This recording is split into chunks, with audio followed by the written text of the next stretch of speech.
ng pagre-resume ng sesyon para sa susunod na 6 na araw na sesyon bago tuluyang magtapos ang ika-11 na kongreso. Inaasahan namin na siksik at maraming mangyayari at magaganap kaugnay ng pagpasa ng mga makabuluhang legislasyon. Gayun din, iba't ibang usapin na kailangan harapin ng Senado at ng Kongreso bago kami magtapos sa ika-11 na kongreso.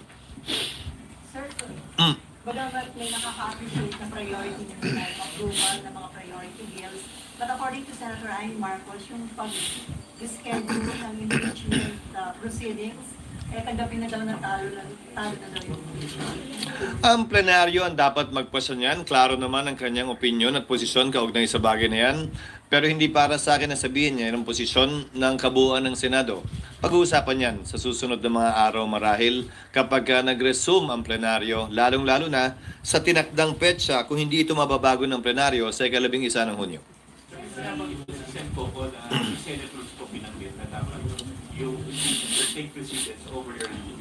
Pag-uusapan namin yan mamaya marahil dahil kapag ka naka-recess ang Kongreso at nakalagay sa Rule 1 ng impeachment rules ng Senado, Senate President ang unang magtatalaga ng schedule, pero hindi naman ibig sabihin na nakaukit na sa bato yun.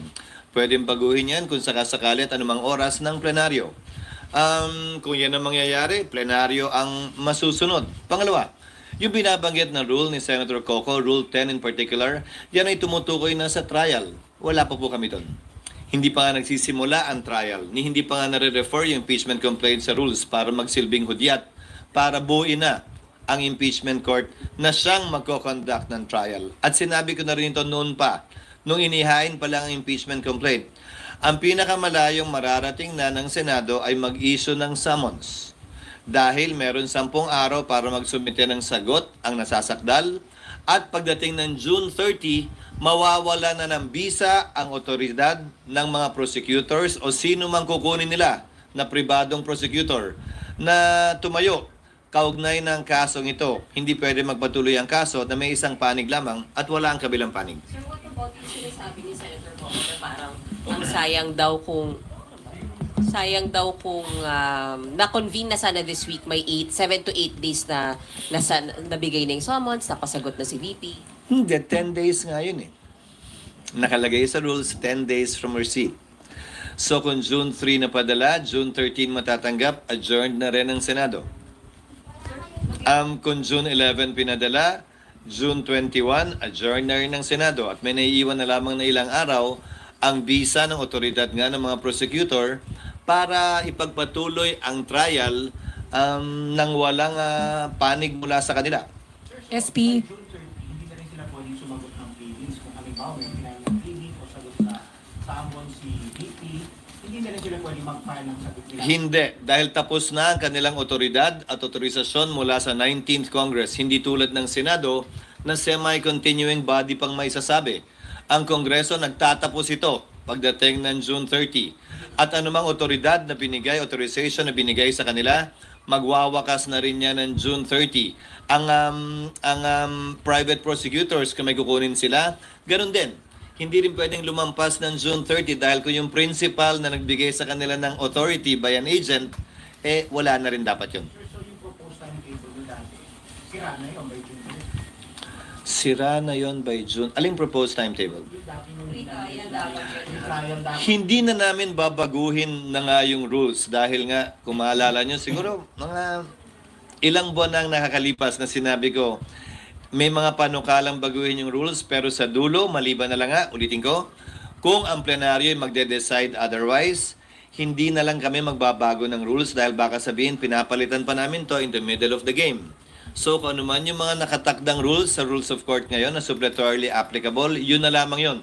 Dahil tiyak ko, ano man ang baguhin namin sa rules ngayon, may magre-reklamo at magre-reklamo mula sa isa o sa kabilang panig, citing, quote-unquote, changing the rules in the middle of the game. Pero wala nang pre-trial starting June 30. Tama ba? Kasi nga, wala nang kinatawan mula sa kanila. So ang pinaka pwede namin may padala, which is under the rules, bibigyan namin sila ng puwang na magsumite ng written interrogatories, which is part of pre-trial. Ibig sabihin nun, tatanungin na nila lahat ng gusto nilang tanungin mula sa kabilang panig. Sasagutin ng kabilang panig, magtatanong din yung kabilang panig, sasagot din, hanggang doon na lang yon. Kung sasagutin nila, dahil pwede nilang piliing wag sagutin at wag pansinin yung written interrogatories na ipapadala ng magkabilang panig. And then the written interrogatories will be used during the trial proper? Yes.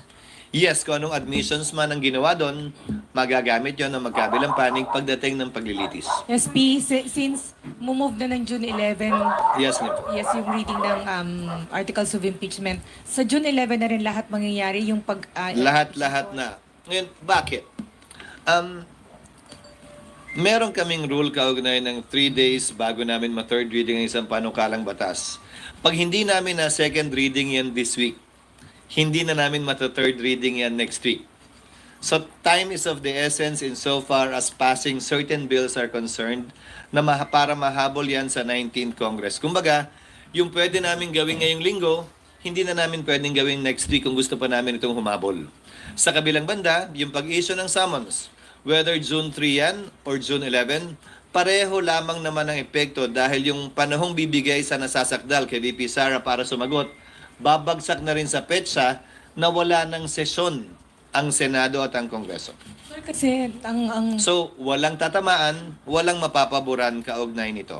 sa point ni Senator Pimentel, hindi naman kayo aabutin ng 1 o 2 oras sa pagpapabasa ng articles of impeachment during session at yung pagkukonvene ninyo as impeachment court kung matutuloy sana bukas.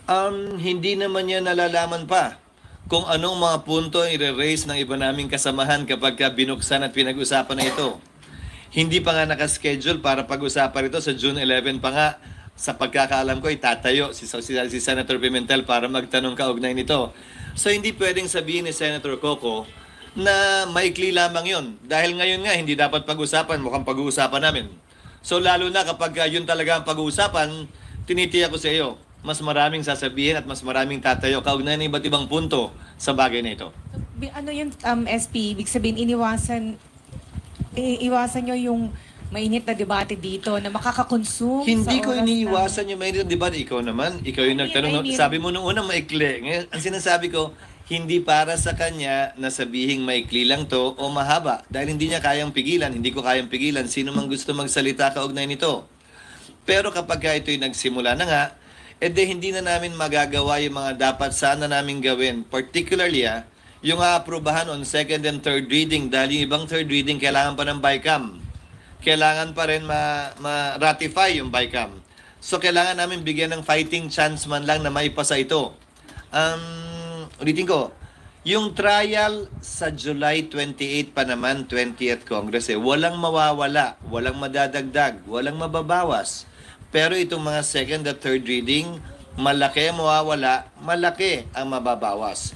Siguro naman, kapag papapiliin tayo sa pagitan ng dalawang pwede nating gawin, ng dalawang kaling tatahakin natin, doon ka sa mas may magagawa para sa ating mga kababayan. Pero definitely, SP, magko-convene kayo as impeachment court. Otherwise, pag hindi kayo nag-convene before you adjourn, walang impeachment trial next Congress. Tama ba?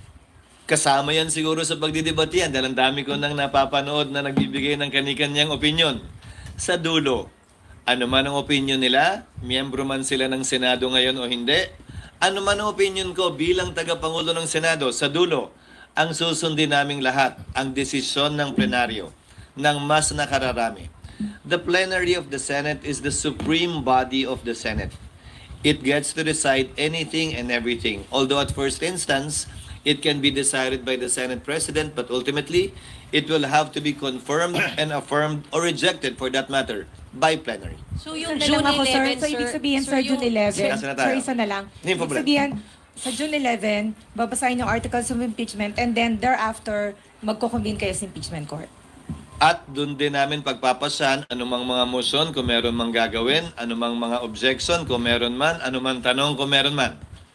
Ang dulo nun ay magko-convene ng impeachment court kung yan magiging pasya ng Senado at i-issue yung summons sang ayon sa aming rules para bigyan ng panahon sumagot ang Vice President. Pero since So yung postponement to June 11, sa inyo lang po, hindi yung kay Max. Nakalagay sa Rule 1 ng impeachment rules, if I may direct your attention, it only refers to the Senate President. The Senate President shall set the date when the prosecutors will present the impeachment complaint. Ngayon, initially, yung Senate President, tulad ng sinabi ko, but plenary can decide otherwise if they should decide to do so. Sir, sabi mo, kung pagpapasyahan sa June 11, so ibig sabihin, pwede hindi matuloy yung June 11? Ang dami ko na kasing naririnig ng mga nagsasalita dito na miyembro ng 19th Congress. Di ba? So, pakinggan natin lahat yung kanilang mga motion. Kabilang na yung binanggit mo kanina na sinabi ni Senator Amy. So, pakinggan natin lahat at sa dulo, pagbobotohan lahat yan ng mga miyembro ng 19th Congress without prejudice to the 20th Congress deciding otherwise or in the same light given the fact that the 19th Congress cannot bind subsequent Congresses or any Congress for that matter. Pero sir, would you insist na Balik sa'yo, Nimpa. Apa, sorry sir. Pero mag-insist kayo na mag-convene kayo sa impeachment court sa June 11? What do you mean by mag-i-insist, Nimpa? Again, we will decide all of these things in accordance with what the plenary wants and in accordance with our rules. Yung rules namin, plenary din ang nag-decide nun eh. Tandaan mo aaprubahan namin yung rules din. So, plenary ang magde-decide kung anong rules ang i-approve namin at kung anong gagawin namin.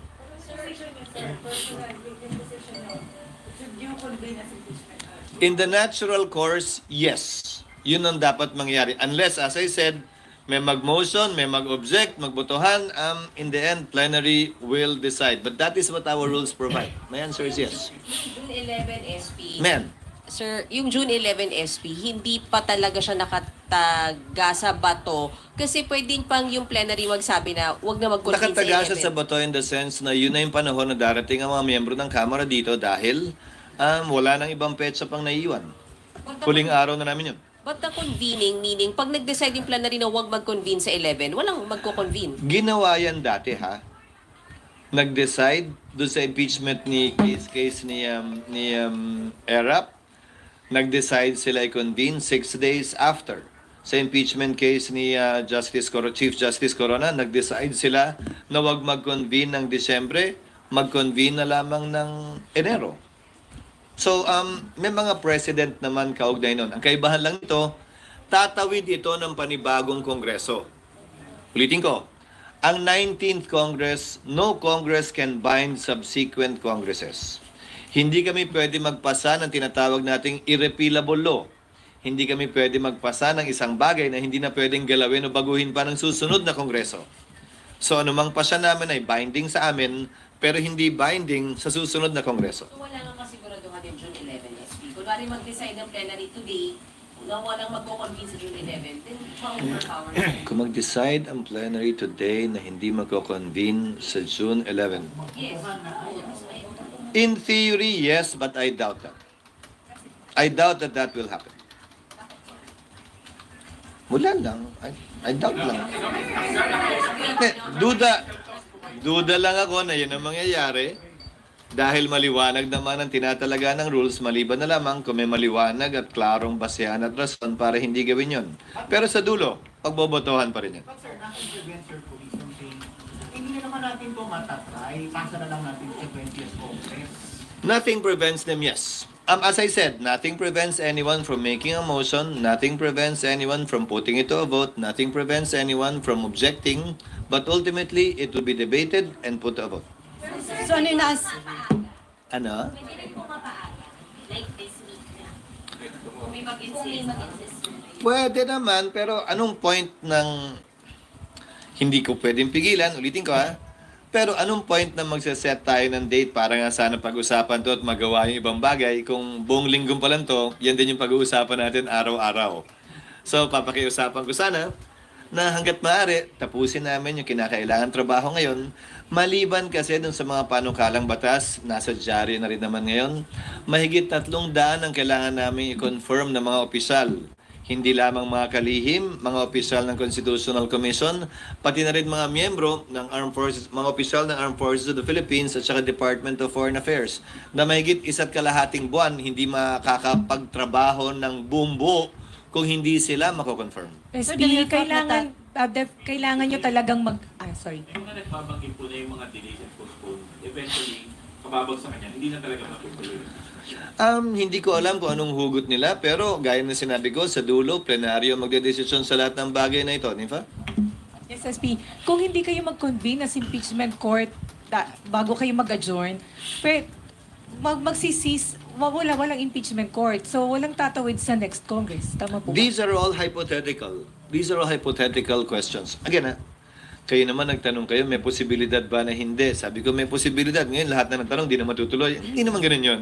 Di ba? Hindi naman ganun yun. Nagtanong kayo kaugnay nun, sinabi ko, may posibilidad. Pero hindi ko sinasabing yun ang mangyayari. I'm just being honest and frank and straightforward that there is that possibility always, always. But it has never happened in the past. Pero sir, may study na kayo, di ba? Well, once nangyari pala, sorry, nung nag-walk out yung prosecutors sa impeachment ni dating Pangulong Estrada, kung maalala nyo, nag-withdraw ang prosecutors doon, ha? Sabi nila, ayaw na nila.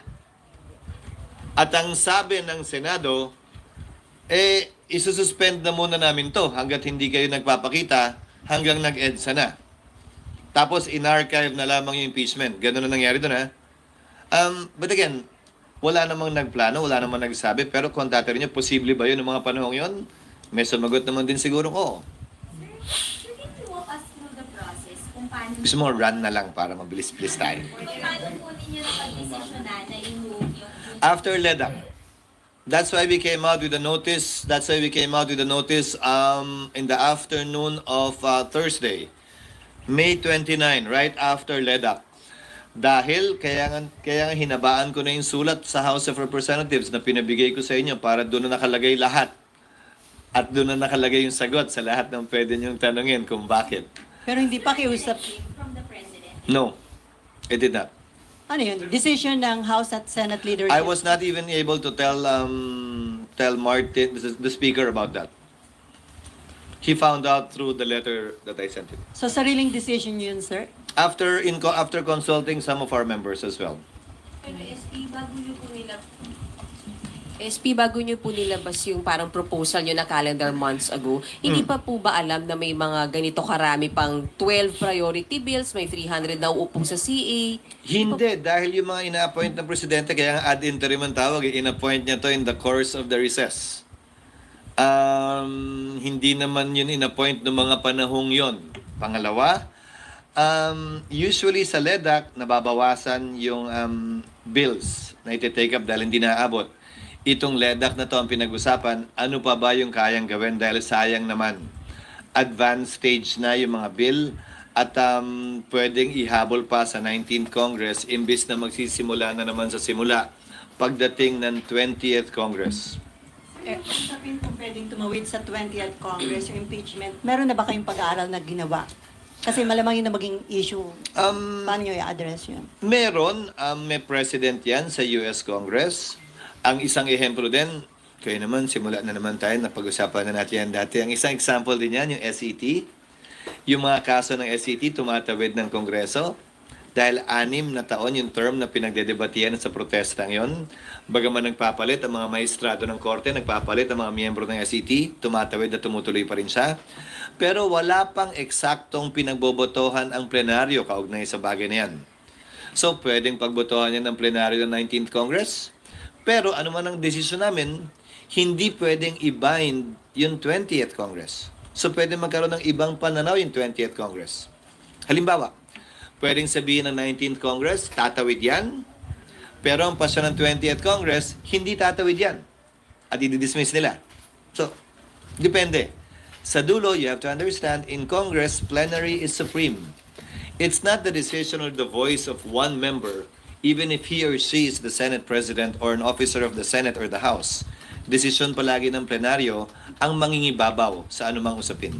Sir, ano yung implication kung merong magiging senator judge, ang ngayon palang sinasabi, itaga nyo sa bato, hindi may impeach si BP Sara? Desisyon at pasya nila yon, hindi para sa akin na husgahan yon. Pero nakalagay sa aming rules na hanggat maaari ay maging impartial sana ang bawat senator judge hanggat hindi pa naririnig yung kaso mismo.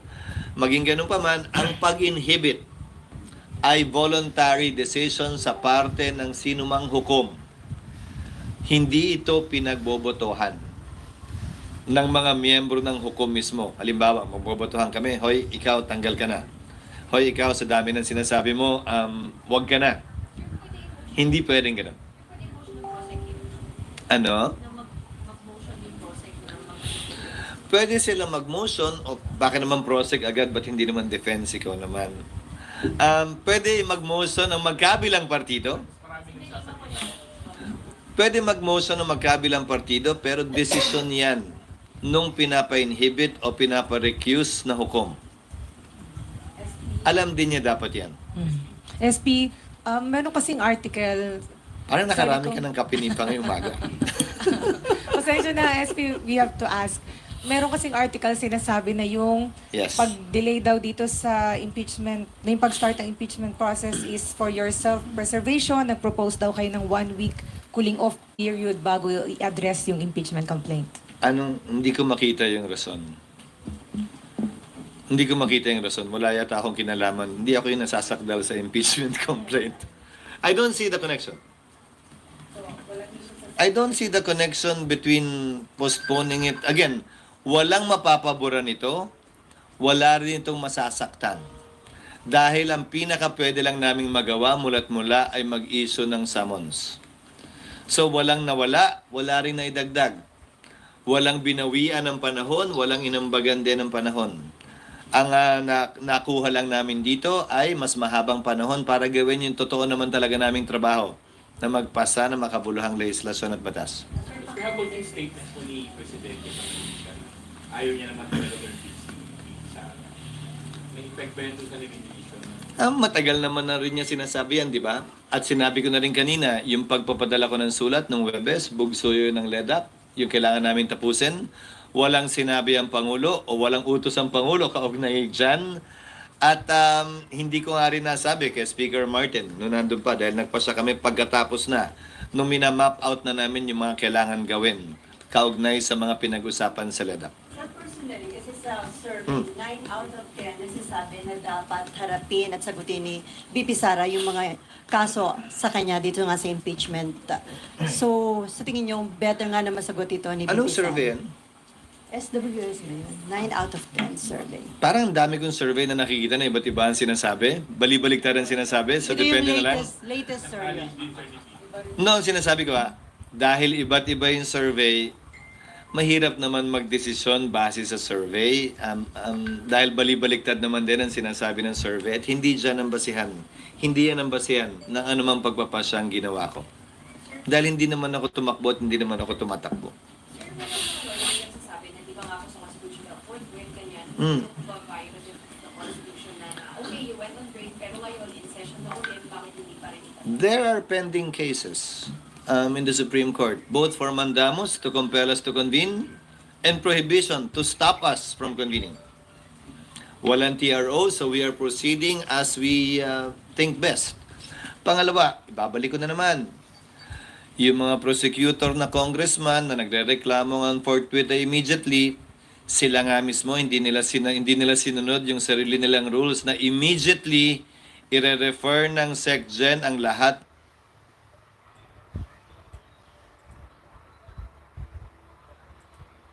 Mr. President, I move to consider on third reading Senate Bill number 890. This is the bill of the Government Optimization Act. Printed copies of the bill were electronically distributed to the members of this chamber on March 18, 2025 in compliance with the 3-day rule of the Constitution. I so move, Mr. President. Any objection? Hearing none, motion is approved. Senate Secretary is directed to read the title only of the measure and to proceed to roll call vote.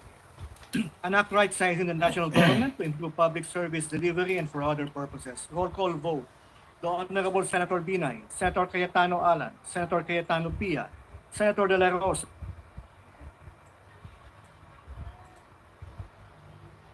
Impeachment complaint sa Speaker para ilagay niya sa Committee on Justice. The SecGen sat on it for 4 months. Kung ang mga prosecutor hindi naman sinusunod yung salitang immediately sa sarili nilang rules, kami forthwith lang naman na nakalagay, hindi naman immediately. Sabi nila pareho daw yun. So, kung yung mga prosecutor mismo ay tila hindi naman nagmamadali at pinipili nila kung saan sila nagmamadali, wala sila sa lugar, madaliin kami ngayon. Kasi mas mabigat yun since it's a constitutional provision. Court. Oo, pero nakalagay din nga doon sa forthwith, trial must commence. So, babalik ko sa iyo. ERAP, hindi nag-convene hanggang pagkatapos ng Christmas break. Corona, hindi nag-convene hanggang pagkatapos ng Christmas break. Gutierrez, hindi nag-convene. Makalipas ang 3 buwan, hindi Christmas break, summer break yon. Hindi ko naman yata kayo narinig magreklamo noon, noong mga panahong yon. So ngayon, klaro, may mga partisano na gustong madaliin ito at matuloy na to. May mga partisano na ayaw ito. Ano bang sinabi ko nung simula pa lang? Hindi namin papakinggan yung mga may dalang kulay. Pabor o kontra sa impeachment, pabor o kontra kay VP Sara. Ang papakinggan lamang namin ay yung sarili naming konsensya, diktado ng kung ano ang pinakamaganda para sa ating bansa, mga kababayan at institusyon na naayon sa batas. Sir, yung categorically, sir, can you say na yung decision niyo to delay has nothing to do with the ongoing courting of votes for the Senate presidency of the 20th Congress? I don't see the connection whatsoever. No. Has nothing to do with that. Has nothing to do, especially given the fact that the 20th Congress will have a totally different composition. Pero sir, nanliligaw na ba kayo ng support sa mga kasamahan nyo? Kasi some are saying na may nangihingi na ng support nila dun sa mga vying for Senate presidency. Nag-uusap, kaibigan ko naman lahat. Pinag-uusapan ng trabaho, hindi lamang sa 19th, pati na rin sa 20th Congress. Pero ang pananaw tingin ko dyan, masyado pang matagal eh. Kung ano man ang sagot ngayon, baka next week, next month, magbago. So, masyadong maaga. Lahat ng mga usapin at pormahan na ginagawa ngayon. So for now, tatlo kayong contenders, sir, for Senate. Ulitin ko, kung ano man ang meron ngayon, magbabago at magbabago yan next week, next month, isang araw bago. So, imbis na 2 buwan nating pag-usapan, pagdebatihan at may maapektuhan pa tayo, pag malapit na lang. Sa ngayon, masyadong marami pang trabaho nakaambang sa harap ko bilang Senate President ngayon sa susunod na 2 linggo. Doon muna ako totoo ng pansin. Focus po ba kayo today or in the days to come para maiwasan nga po sa plenary, impeachment pa rin yung pag-usapan? Mas gusto ko naman yung plenary. Okay lang naman yung plenary eh. Ang caucus, tatanungin nyo rin naman kung anong pinag-usapan eh. Di ba? Di ba? Mas magandang pag-usapan na lang sa plenaryo para marinig ninyo. Yung focus today. Ulitin ko, walang nakaschedule pero kung may magbumungkahi, pwede naman pag-usapan din. Pero sa akin, hindi ko tatalikuran ang anumang hamon sa plenaryo dahil mas magandang on the record naman talaga. Yung mga pinag-uusapan, hindi lamang para alam nyo, para alam din ng saling lahi yung mga pinag-uusapan ng Senado ngayon. Among the 12 bills na nalista niyo sa red, kaya bang matapos? Hanggang siyam ang binilang ko over the weekend. Pipilitin namin yung nananatiling 3. Magdedepende yan kung gaano katigas, kung gaano kalambot ang magiging usapan sa BICAM sa pagitan ng Kamara at ng Senado sa ilang mga kontrobersyal na panukalang batas. Kabilang na halimbawa, yung resetting o non-resetting ng barangay and SK elections. May dalawa. Yung blue economy, medyo madugo yun. Parang malabo yung pagka-blue nun. Pakita mo yung brown or gray. Yung mining fiscal dahil doon sa 5 years, pero mukhang may compromise ng nabubuo doon. So, yun lang siguro. All the rest na, sir. All the rest mukhang kakayanin naman namin. Ngayon nga, naaprubahan namin hopefully on second reading yung right of way na kailangan para doon sa MRT na ginagawa natin sa ngayon at maraming mga kalye na kailangan pang gawin kaugnay ng connectivity natin. Yung right sizing, optimization, I should say, kailangan din mahabol ngayon para ma-third reading next week. Yun lang naman yung mga, again, yun yung mga kailangan naming sundan na rules sa Constitution na hindi pwedeng maaprubahan agad yung mga bill. Sir, kakayanin na ma-ratify yung BICAM report hanggang bago Hanggang next week, yes. kakayanin. Hopefully, sa weekend, magtatrabaho sila over the weekend para magkasundo yung BICAM. How about yung meron bang pwedeng mga i-adapt na lang ito yung Senate version or House version? Sana. Yun ang pinakamagandang paraan. Sana. Yung optimization, yun ang inaasahan naming mangyayari sana. Yung 99-year lease, yun ang inaasahan din namin sanang mangyayari. Pero dun sa iba, may bycam siguro talaga dapat na mangyari dyan. Wala pang approved on third reading ang Kamara. So wala pang counterpart measure yan. Hindi pa sila nag-nominate ng bycam members. Optimization, di ba tuloy? Hindi nyo kinakam. Hindi dahil lahat ng mga probisyon na kinakailangan para bigyan ng proteksyon at seguridad yung security of tenure ng mga empleyado ng pamahalaan ay nakapaloob na ron. Kabilang na ang pagkakaroon ng sapat na bilang ng kinatawan sa anumang board na magpapasya kaugnay sa optimization ng anumang ahensya ng pamahalaan. Sir, any comment doon sa decision ni Presidente na i-postpone muna yung EDSA rehabilitation? Tama lang para sa akin dahil kulang pa ang pagpaplano tila dito ng DPWH. Masyadong matagal ang 2 o 3 taon para gawin yan. Kawawa naman ang ating mananakay, kawawa naman ang na gumagamit ng EDSA na pinaka-main route natin. Pangalawa, bakit ba sa tagal ng panahon wala silang pin-provide ng mga alternate routes na tatawid sa Pasig River dahil alam naman nilang gagawin ng Guadalupe Bridge. Ang nalalaman ko ay 2 lamang na hiwalay na tulay. Ba't hindi sila gumawa ng Bailey Bridge na magkokonekta, tatawid sa Pasig River upang sagay na maibsan yung hirap ng ating mga kababayan kung sakaling gagawin na nga yung Guadalupe Bridge na yan na overdue naman na talaga. Kulang ang naging pagpaplano at paghahanda ng DPWH kaugnay nito sa mahabang panahon na pinospone na ang implementasyon ng proyektong ito. Enough na yung 1 month postponement, sir? I'm sorry? Enough na kaya yung 1 month? To evaluate, yes. Kung tutuloy pa o hindi at kung anong kailangan gawin bago ito ituloy. And then dapat mga gumamit ng advanced technology para mabilis yung completion. Ang advanced technology naman, pangunahin na dyan ay ang quick drying na semento na 2-3 araw lamang ay pwede nang daanan ulit dahil ang curing period usually 3 linggo. So bago mo magawa na naman yung kabilang bahagi, kailangan maghintay ng 3 linggo. Di ba nakita mo may mga harang-harang sa kalye? Pero may mga makabagong teknolohiya mula sa Germany at sa iba pang bansa sa Europa.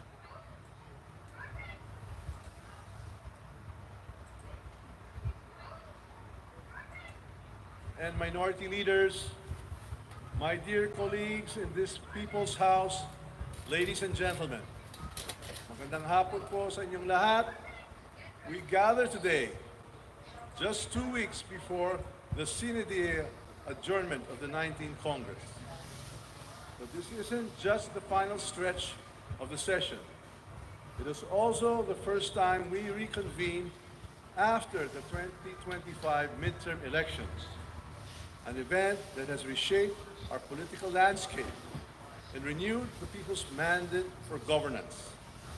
Let me begin with a heartfelt message to all of you. To those who prevailed, an event that has reshaped our political landscape and renewed the people's mandate for governance. Let me begin with a heartfelt message to all of you and grace. To those who prevailed, congratulations.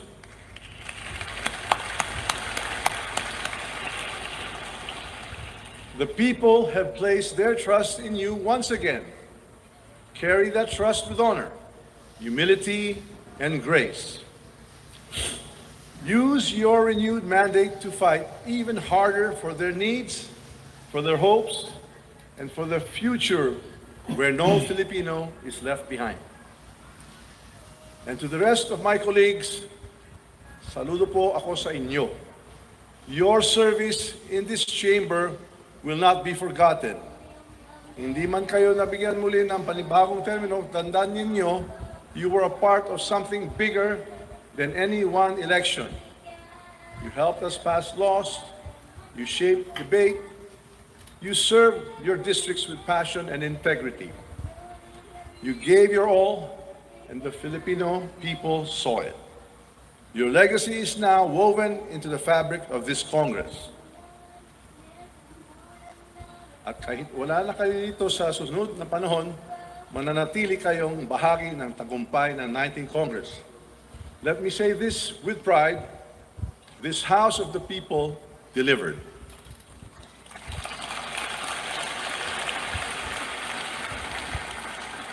Of the 28 LEDAC priority bills, we acted on 27. For the broader common legislative agenda, We approved 61 out of 64. But this isn't about numbers. It's about lives. We cracked down on smugglers and hoarders who make basic goods unaffordable for ordinary families. We gave stronger support to our rice farmers with 30 billion a year for seeds, mechanization, and productivity. We passed laws to fix job skills mismatches, invest in young workers, and prepare our people for the demands of a modern economy. We passed the Magna Carta for Filipino seafarers.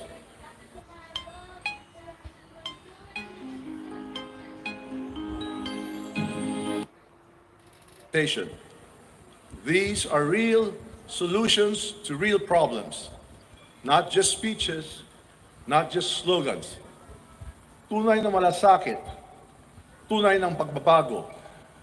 And we did this not through political dominance, but through political unity.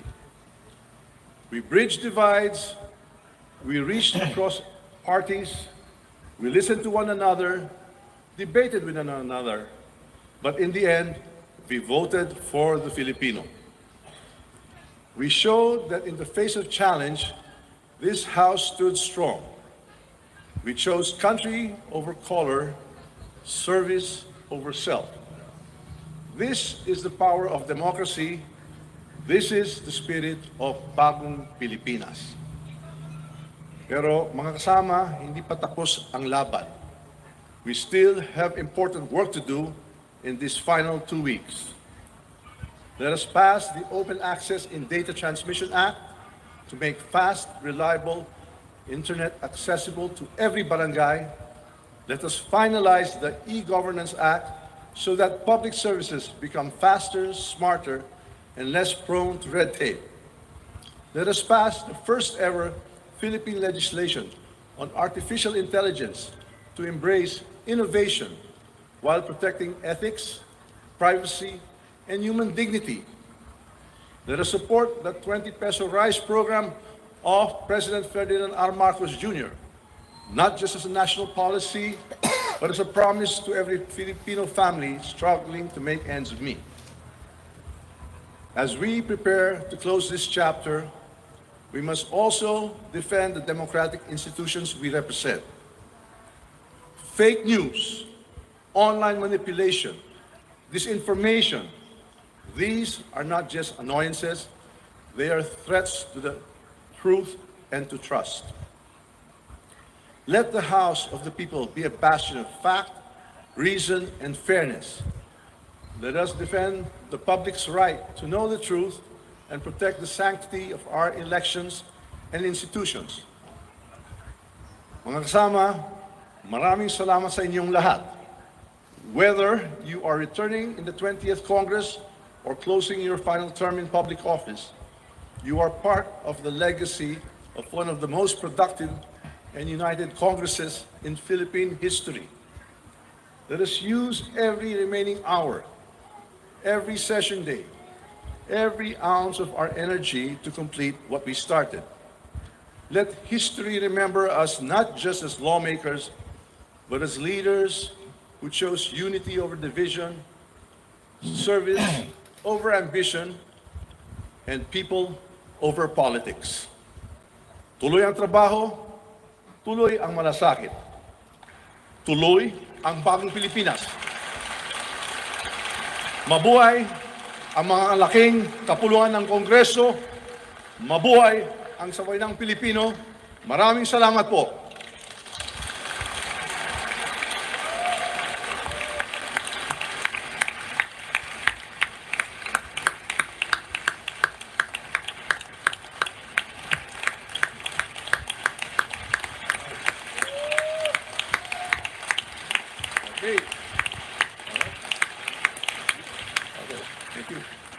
Mr. Speaker, I move to suspend session for a few minutes. Sessions are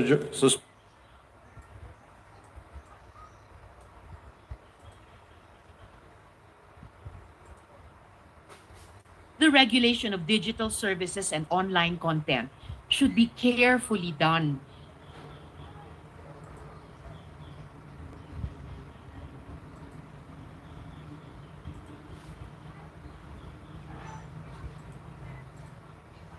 na quick drying na, napakabilis ng gawin.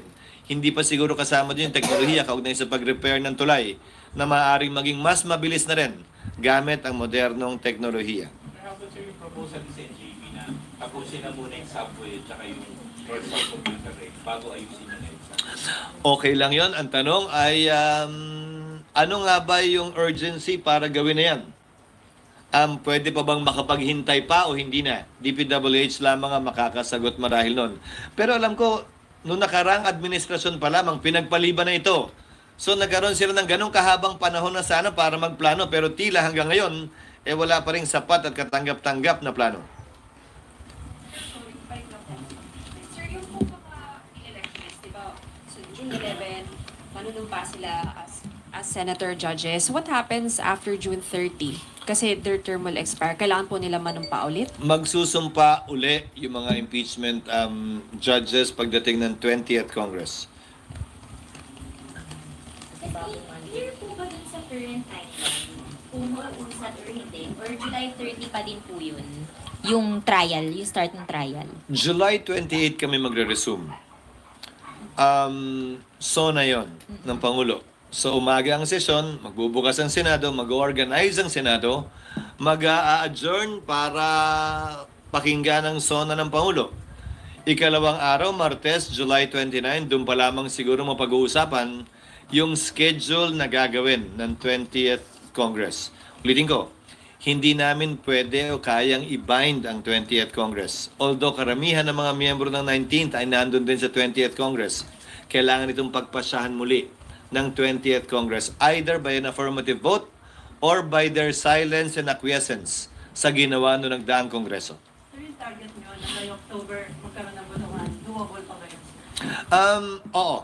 Naniniwala ako kaya pa rin yun dahil 7 articles of impeachment lamang yan at mahabang panahon na rin ang binigay sa magkabilang panig para maghanda. Sinabi ko na yan noon, kung magpapatuloy ang pagdinig at trial, wala kaming papayagan delay dahil nagkaroon na sila ng sapat na panahon para maghanda, magprepara at kunin ang mga ebidensyang kinakailangan nila para patunayan ang kanilang panig. SP, sorry, ang kulit, pinapatanong lang po from House. Opo. Kasi nga daw nasa Constitution yung forthwith. So habang nauusog yung pag-convene nyo, hindi raw po ba nagva-violate na kayo sa Constitution, SP? Hindi. Pero may karapatan sila na iakyat yan sa Korte Suprema kung tingin nila nilalabag na ngayon sa Ligang Batas. Meron na nga, gaya na sinabi ko, meron ng 2 pending na kaso sa Korte Suprema na dinala ng magkabilang panig. Yung isa gustong pigilan ng impeachment, nag-file ng prohibition, yung kampo ni Vice President Sara. Yung kabila naman na nagsusulong, nag-file ng petition for mandamus para pilitin kami na mag-trial na nung recess pa. So these matters are pending before the Supreme Court. They're free to go to the Supreme Court and seek relief if they disagree with what we are doing. So habang walang court ruling, tuloy yung mga proseso. Oo, dahil wala namang TRO na ini-issue ang Korte Suprema or mandatory injunction para sundin namin. Sir, Senator-elect Soto criticized the fact that you made the decision unilaterally without the benefit of a Senate caucus or plenary debate. So, sir, paano yun? Which decision? Yung sa impeachment po, sa delay po Which natin. decision? Delaying the Which nga? Yung 2 o yung 11? 11. Hindi oh. Hindi oh. 11. Alin? Which one? Both. I don't think so. Which one? 11. I don't think so either. Ay, yung two, this ano, sir? Anyway, Kasi sir, sabi niya, Hmm. it can be, ano daw, pwedeng magkaroon ng votation sa mga 20th Congress kasi hindi daw pwedeng tumawid. sinagot ko na yan kanina. Una, kung June 2 ang binabanggit niya, paano kami magbobotohan in plenary, recess kami. Pangalawa, kung June 11 ang sinasabi niya, sa plenary, gaya ng sabi ko kanina, pwede itong pagbotohan ng plenaryo at pag-usapan ng plenaryo. And plenary is supreme. Pangatlo, sinabi ko na rin, at hindi na kailangan din sabihin pa, na yung 20th Congress, hindi namin pwedeng i-bind. Ano man ang pasya namin, iba ang magiging pasya ng 20th Congress o pwedeng pareho. So sa dulo, Ano bang sinabi ko pa ulit-ulit kanina pa? Plenaryo ang magdedesisyon. Hindi iisang miyembro lamang, tagapangulo man, opisyal o minority leader o sino man. Sa dulo, plenaryo ang magdedesisyon nito because we operate under that principle that plenary is supreme. Ano? Hindi. Yun yung desisyon hanggang baguhin. Hindi nakahangang tawag doon. Sorry po, yung authority na kayo yung nag-decide muna na mag-move from June 2 to June 11, nasa Senate rules yung SP na nasa authority nyo po yun dahil naka-break. Article 1 ng impeachment rules. Hindi nag-distinguish kung naka-break o hindi. Hindi kaya magkaroon miscalculation. You have the rules with you. Nakalagay doon. Baguhin ng plenary. Unless baguhin ng, hindi until unless baguhin ng Senate. Unless they Nandun sa picture, 17 out of the 24, dyan sa picture na yan, i-carry to the 20th Congress. So, kung ano man yung magiging decision nyo, you have the number to sustain it. Depende. Yung boto naman kasi minsan nagbabago, depende sa kalagayan ng panahon, depende sa lakas ng hangin o hina ng hangin o lakas ng ulan o hina ng hangin o init ng ng panahon. So depende, hindi ko pwedeng sabihin ganun lang yun. Tinignan mo na yung mga picture. Yes. Nagbago po ba yung passion nila after ng election? Ano po ba yung... Hindi ko alam. Malalaman natin sa pagbubukas ng Senado ngayon. Pero base sa mga nakakausap ko, nagbago ang posisyon tungkol saan? Sorry. Impeachment? Ano tungkol sa impeachment? mag-aamwit or Kung gusto ko na nila or hindi na? Hindi namin napag-usapan yun. Hindi ko tinanong yung tanong na yun sa kanila. Sir, sabi po ni Congresswoman-elect De Lima na ito daw pong pag-move to June 11 is a sign that the Senate wants to kill the impeachment trial. Your reaction lang po. Hindi ko trabahong reactan ang congressman-elect na hindi pa naman formal na nagiging prosecutor o bahagi ng trial. Lalo na at partikular na ito'y pagpapasya ng Senado na hindi kabilang pa at wala pang papel ang Kamara o ang nasasakdal. What SP? happens pagka hindi nagbigay ng... Nakangiti nga eh. Paano pag hindi na pala ng answer si VP dun sa articles ng impeachment? May nakalagay sa rules niyan at mag-suppletorily applicable din ang rules of court. Hindi siya i-declare in default. Anytime pwede siya mag-appear. And a plea of not guilty will be entered in her behalf and the prosecutors will proceed with the presentation of evidence in absentia. But the Vice President at any point in time can send her representatives to represent her in the trial. Minsan ba magpapadala siya ng tawag? Answer na articles ng VP. Yung pag hindi wala siyang answer.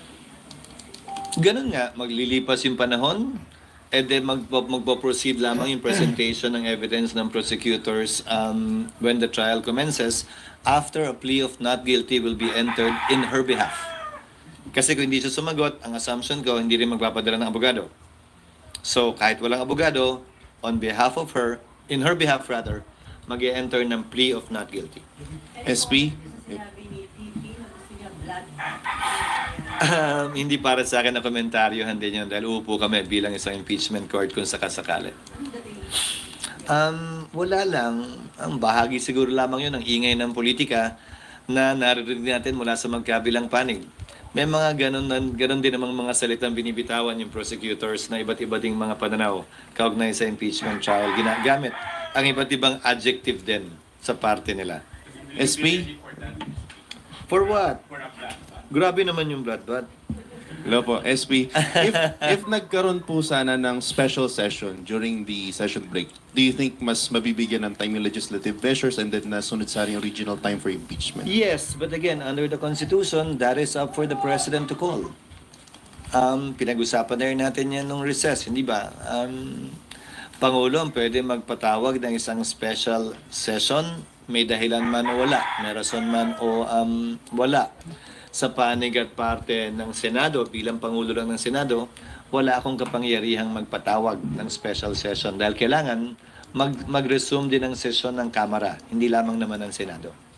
Sir, pagka nag-debate yung 19 Congress sa plenary na hinanatapit yung sinabi tayo sa plenary, hindi ba mag-a-apply dun yung, yung 1-year ban ng impeachment? Sang-ayon sa desisyon ng Korte Suprema, yung 1-year ban sa ordinary filing ay magsisimula kapag ni-refer sa Committee on Justice yung impeachment complaint. Sa extraordinary filing of 1/3, magsisimula yung 1-year ban kapag isinumite sa Senado yung pirma ng 1/3. So walang kinalaman yung 1-year ban sa gagawin o hindi gagawin ng Senado. Nagsimula na yon nung pinadala pa lang nila yon sa Senado. So February 5, tumakbo na yung 1 year. Whether mag-resume o hindi, whether mag-trial ngayon o next Congress, nagsimula na yung 1-year ban. Walang kinalaman yon sa pagsisimula o pagkakaantala ng 1-year ban. Sir, di ba kayo proposed calendar po kayo last time? Pero ngayon po kaya, ano na po yung magiging timetable po natin? 11, ipe-present ng Kamara yung articles of impeachment. Pag-uusapan, pagdedebatihan, at kung wala, ay i-refer yan sa Committee on Rules na magsisilbing senyal at hudyat para i-create ang impeachment court sa 11 din. Susumpa kami, i-convene ang impeachment court, mag-a-approve ng rules, at mag-i-issue ng summons. Doon magwawakas yung procedure na gagawin sa ilalim ng 19th Congress sa June 11. Iintayin namin magbigay ng sagot ang ikalawang Pangulo 10 araw matapos ang matanggap yung summons. Pagkagat ng June 30, wala nang otoridad ang mga prosecutors o private prosecutors nila, so maaantala ang trial at iintayin na yung pag-resume o pagbubukas ng panibagong kongreso. Sa pagbubukas ng panibagong kongreso, magpapasya sila, sasang-ayon ba sila sa ginawa ng 19th Congress o babaguhin ba nila ito? They can either reverse it or they can either approve it or acquiesce to it by simply proceeding with trial. That is part of the rules of court right now na suppletorily applicable. Merong view na hindi na namin kailangan amyendahan yung rules namin dahil suppletorily applicable naman yon. Menos away pa, menos issue kaugnay nga sa pwedeng ibato sa amin na changing the rules in the middle of the game. Since sinabi nyo na hindi nyo pa i-invite yung 20th Congress nyo, pag nag-convene kayo sa June 11, pagdating ng 20th Congress, can they choose not to convene o convene na kayo? They have to convene. Reconvene on the 20th? Yes, the 20th Congress has to convene because you have new senator judges. So they can also, chances are, if may chance lang, hindi nila sila mag-convene kung ayaw. There is that possibility. Again, we cannot bind subsequent Congresses. But that is not only applicable to us. All previous Congresses cannot bind subsequent Congresses by virtue of the principle that we cannot pass an irrepealable law. So SP yung decision doon, simple majority lang. Simple majority, there being a quorum. Okay. And then, sir, yung June 11, yung session, kasi doon mangyayari lahat po, di ba? So, morning or afternoon on June 11? Afternoon. Kasi wala naman hopefully, wala naman na kaming hinahabol na ng mga panahong yun. So, na-assume yun na natapos na lahat by June 10, June 11? Wala na rin kaming maaprubahan naman eh. Wala na rin, tapos na yung CA, tapos na lahat. Actually, kahit buong araw na kami magdebate at magbutuhan ng paulit-ulit, kakayanin na yun. Meron naman. Palagi namang meron. Hindi naman kami pwede mag-session ng walang quorum. Yes. Kahit mag-convene kayo sa June 11, it does not assure that the 20th Congress will parang pursue with the trial. Kasi kung hindi nga sila mag-convene. Anong tanong mo ulit? Walang assurance. Walang assurance na tutuloy ang trial ng impeachment sa 20th. Kasi sabi niyo, there is a possibility. Ang problema ko dun sa tanong na yun, kasi ang lalabas niyan, walang assurance na tutuloy eh. Hindi nga ganun yun eh. We cannot bind the subsequent Congress. That's all I'm saying. The next Congress can decide in the same manner or in a different manner. Hindi ko sinasabing walang assurance na hindi tutuloy. I'm not saying that, You're asking questions within the realm of possibilities, eh. You're asking, posible ba? Hindi ko naman pwedeng sabihin imposible. Kasi posible naman talaga, but you cannot quote me in saying na posibleng hindi na matuloy kasi hindi. In the realm of possibilities, everything is possible. They also cannot assure that the trial will happen on the 20th Congress because they can decide. In the ordinary course of events, it should. Unless, magkaiba yung tutuloy kung gusto nila sa tutuloy kung ayaw nila. Hindi tutuloy kung ayaw nila. Magkaiba yun. Bakit magkaiba? In the ordinary Enable course of decree. events, it should. Unless they decide otherwise. Sir, pwede bang mag-decide na hindi? Kasi constitutional duty ng Senate. Kung hindi sang-ayon yung isang panig sa gagawin ng Senado, malaya silang makakaakyat. Ganun naman yung sistema natin, di ba?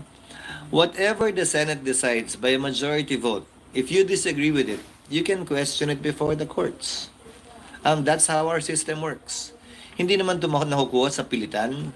Hindi naman pwedeng magbotohan ng Kamara para pwersahin ng Senado gawin ng isang bagay na ayaw gawin ng Senado.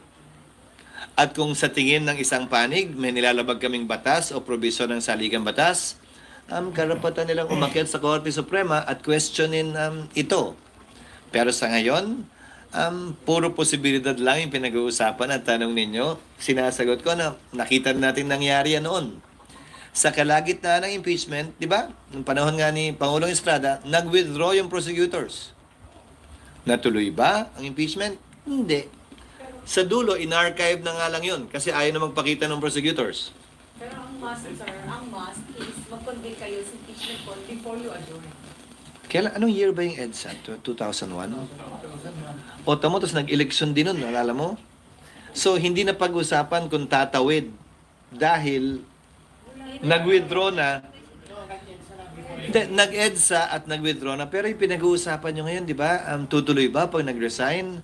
O bakit ko natanggal? Di ba? Nakatakbo pa nga uli si Pangulong Estrada. Kasi hindi nagdesisyon nun na hiwalay yung issue ng perpetual disqualification sa pagkakatanggal sa pwesto. So we're basically facing the same issues over and over again, but we've seen it happen already. So we should not be surprised at some of the surprises we should be seeing in the next couple of weeks or months. Sir, sorry Yes. it's a must. Must na mag-convene kayo sa impeachment court para yung next Congress, doon sila mag-decide kung tutuloy o hindi. Yun ay isang ayon sa rules namin. Sa pagkakaunawa ko din ng rules namin.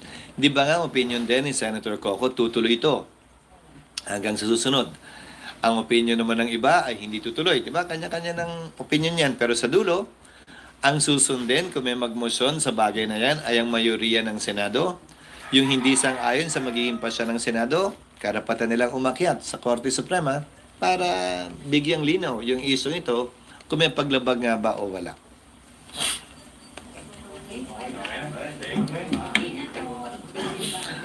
May isa akong gustong sabihin pala. Aambag lang ako dun sa pagkaka-appoint kay Torek. Taong 1990 nung pinasa ang RA 6975 na nagsabi na civilian ang Philippine National Police galing sa pagiging PCINP, kung maalala ninyo. Civilian at sangayon sa batas na yon, ang huling graduate ng PMA na pwedeng maging PNP chief o sumali sa kapulisan ay 1992. Mula 1993, mula 1994 yata, hindi na pwedeng sumali sa kapulisan ng PMA graduate dahil military and training ng Military Academy kumpara sa PNPA na dapat PNP. Si General Torre, ang kauna-unahan, PNPA graduate na magsisilbi bilang PNP chief sa kasaysayan ng ating bansa. At sa kanyang pagkakatalaga, lubusang na ipatupad yung 35-year-old na batas na nagsasabing civilian ang kapulisan natin. So mabigat ang nakaatas sa balikat niya para pakita at patunayan na yung ginawang batas ng Kongreso mahigit 35 taon nang lumilipas ay tunay nga, tama at nararapat kaugnay sa ating kapulisan na civilian na ang nature at hindi military ang nature. So good choice si General. Ulitin ko, kaugnay ng pagpapatupad ng batas na civilian na, oo, dahil yan ang unang beses na ginawa yan ng sinumang Pangulo.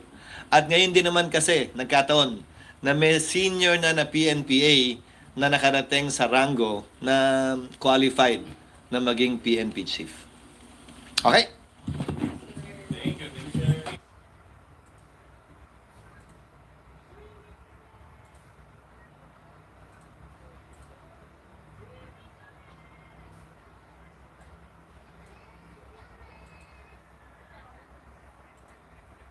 Is the issue of whether the impeachment complaint transmitted by the House of Representatives to the Senate last February 5, 2025 can cross over to the Senate of the 20th Congress. Well, Mr. President and my dear colleagues, doubts have been publicly expressed by certain personalities whether the trial of the impeachment complaint against the Vice President can continue or cross over into the 20th Congress. I wish to share and put on the record some of my thoughts on this particular issue. Article 11, Section 3, Paragraph 6 of the Philippine Constitution provides that, and I quote, "The Senate shall have the sole power to try and decide all cases of impeachment." Hence, this provision makes the Senate not just an impeachment court, but the impeachment court. An impeachment proceeding is sui generis, that is, unique or a class of its own. In Republic versus Sereno, it is described as a proceeding exercised by the legislative as representatives of the sovereign to vindicate the breach of the trust reposed by the people in the hands of the public officer by determining the public officer's fitness to stay in office.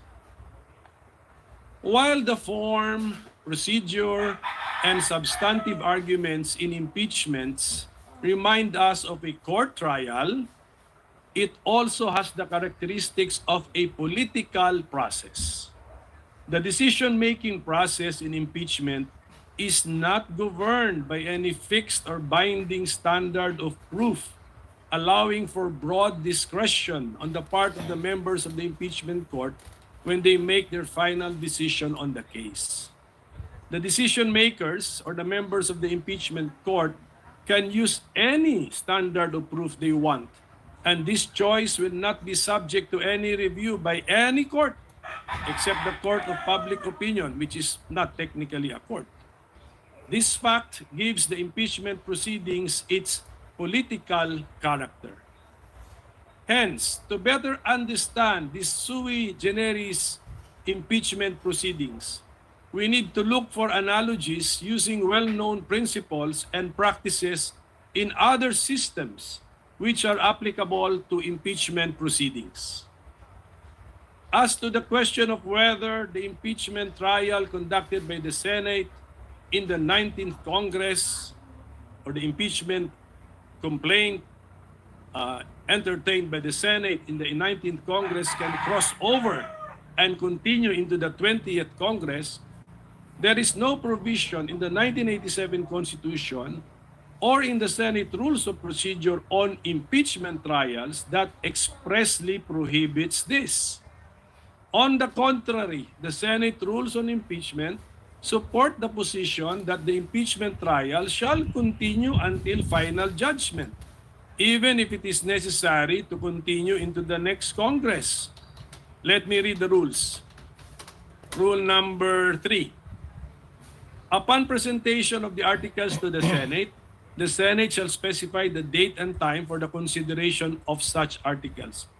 Unless the Senate provides otherwise, it shall continue in session from day to day, except Saturdays, Sundays, and non-working holidays, until final judgment shall be rendered, and so much longer as may in its judgment be necessary. There is a contrary opinion that the rules of the Senate mandate that all pending matters and proceedings shall terminate upon the expiration of 1 Congress should take precedence over the cited rules on impeachment, which state that the trial shall continue until final judgment. The justification for the precedence given to the rules of the Senate is that the latter were passed by virtue of the power granted by the Constitution to the Senate to promulgate its rules. That is found in Article 6, Section 16, Paragraph 3, which provides each House may determine the rules of its proceedings. However,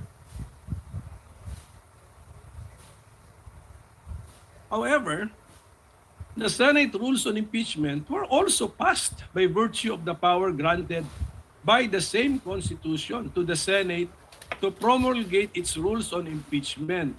So, let us all look at Article 11, Section 3, Paragraph 8, which provides the Congress shall promulgate its rules on impeachment to effectively carry out the purpose of this section.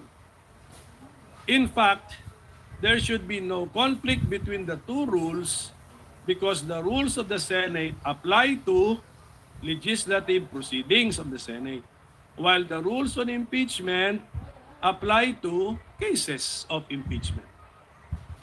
On this issue, the Supreme Court in the case of Pimentel Jr. versus Joint Committee of Congress ruled that the legislative functions of the 12th Congress may have come to a close upon the final adjournment of its regular sessions on June 11, 2004.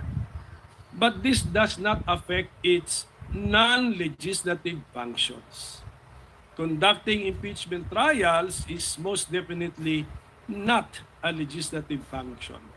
In fact, the section in the Constitution which speaks of impeachment is found in Article 11 under the title Accountability of Public Officers, and not under Article 6, which is titled the Legislative Department.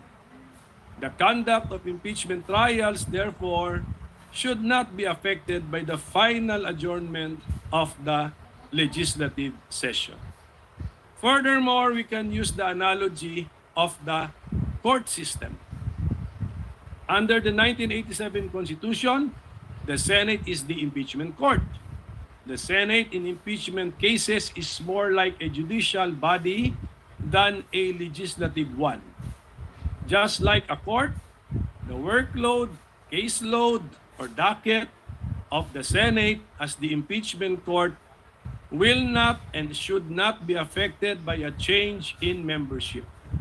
We can see this principle in action in all our courts and electoral tribunals, where their case dockets do not change and are not reduced or reset to zero whenever there are changes in the court's membership. Likewise, it is well settled that jurisdiction once acquired is not lost but continues until the case is terminated, and hopefully terminated to its logical end. Hence, it is my humble opinion that the trial of the current impeachment case, now pending before the Senate of the 19th Congress, can cross over or continue from the 19th Congress to the 20th Congress. The impeachment docket of the Senate Impeachment Court continues and remains to be the same. So thank you very much, Mr. President, my dear colleagues, for your time and attention. Thank you, Senator Coco Pimentel, our distinguished minority floor leader. Although that was only a manifestation, I am willing to entertain questions. Should there be any questions, Mr. President? Just two quick questions. With the permission of the Honorable Pimentel, the gentleman may proceed. Yes, Mr. President. Kanina po narinig ko yung historical antecedents ng binanggit, Your Honor, Senator Pimentel. Would the good gentleman agree that the reason why the position of constitutionalists textualist for that matter on this issue is that the Constitution is silent as to the word carry over, crossover, continue. Meron po ba nakalagay sa Constitution, sa Saligang Batas ng Pilipinas, 1935, 1973, 1987 na carry over? Mr. President, I will respond directly to the question. Wala po nakasulat doon that it shall carry over. Pero binanggit ko sa aking manifestation, wala talaga rin nakasulat doon that it cannot cross over. So, in effect, let us say textually, both positions are not even mentioned or entertained in the Constitution. Mr. President, sang-ayon po kaya ang ating ginagalang na minority leader na kaya dahil walang carry-over notion ay dahil malaki po ang pagkakaiba. There's a big difference between the 1987 Constitution and the 1935 Constitution, which was patterned after the United States Constitution. And I would like to have this placed on the records, Mr. President. Sa US Constitution, 100 po ang senador at nag-i-election po every 2 years ng 33 senators. Ang naiiwan pong senador sa Estados Unidos pag nag-i-eleksyon ay 67. Because 67 plus 33 is 100. 67 is sufficient to comply with the provision of the U.S. Constitution to convict in an impeachment case. Dahil 2/3 po yun ay 66, ni sobra pang isa. Sa atin pong saligang batas noong 1935, kung inyo pong susuriin, ang atin pong senador na bumubuo rin ng impeachment court ay 24. Subalit, Mr. President, in the 1935 Constitution, ang eleksyon po natin ay 8, 8, 8. Tuwing mag-i-eleksyon ng senador, ang i-elect na senador kasama sa mga kongresista ay 8 senador lamang. Ang may iwan po ay 16. And 16 is 2/3. Enough to have a quorum as well as to convict or to acquit. In our present constitutional scheme, 1987 Constitution, we also have 24 senators, but we conduct elections every 3 years for 12 senators. Meaning to say, Mr. President, yung may iwang kalahati na 12 is not sufficient to constitute a quorum, dahil 12, dapat 13, much more convict. Because to convict, you need 16 senators, Mr. President. Is it now the proposition of the good minority leader that the constitutional spirit as enshrined in the 1935 Constitution, the same as the spirit prevailing, although it is not as admitted by the good minority leader, textually enshrined, the same as the 1935? Ibig sabihin po ba yung 12 ay may quorum, yung 12 ay may pwedeng maging 2/3 to allow your notion that we can carry over at yung sikat nga yung salita maitawid? Tama po ba yun, Mr. President? Ako, Mr. President, yung 2/3 kasi is actually that was probably just the decision of the framers of the Constitution. They could have made it 1+1. They could have made it 3/4. So it's maybe by accident that 2/3 is equal to 8 plus 8 is 16 is 2/3, so 24. But I do not think that was really the point, Mr. President. But at any rate, we have to live with the 1987 Constitution. So we look at the 1987 Constitution. And looking at the 1987 Constitution, the Senate is the impeachment court, not because it is the Senate created under Article 6, because it was recognized to be the court under Article 11. The framers could have chosen another body to be the court. That is theoretically possible. But it chose the Senate, not as a legislative body, but as a part of Congress, but not as a legislative body. So, yun po yung aking pagkaintindi. We have to live with the 1987 Constitution. We copied generally the idea siguro sa United States, but let's not be so beholden to their practices and rulings kasi iba na rin po, iba talaga ang sitwasyon natin. And I think textually speaking, my position is supported that although we keep on saying Senate, Senate, Senate, but this is not Senate as the other half of Congress, but this is the Senate chosen under Article 11 to be the impeachment court. So iba po ito. And then may paragraph 8 doon, sinabi, Congress shall also issue the rules to give life to the accountability of public officers. So, and we have done that. So, kaya ang aking stand actually is the Senate as an institution is the impeachment court. So the member judges can change, but just like as a division of the Supreme Court, division of the Sandigan Bayan and the CA, if they change their members, yung docket nila or caseload nila, tuloy pa rin. They have to decide the cases and bring the cases to their logical conclusion. So that is my simplified position, Mr. President. So one last question, Mr. President, if the good gentleman would accede.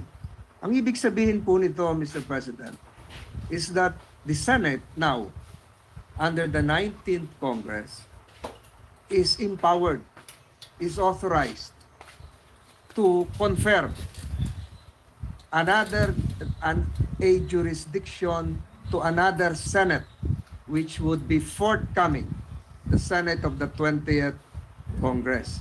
So, allowed po ba tayo under the Constitution to transfer pending business, or should it follow likewise, using your logic, the traditional norm of having it refiled and reset starting from zero?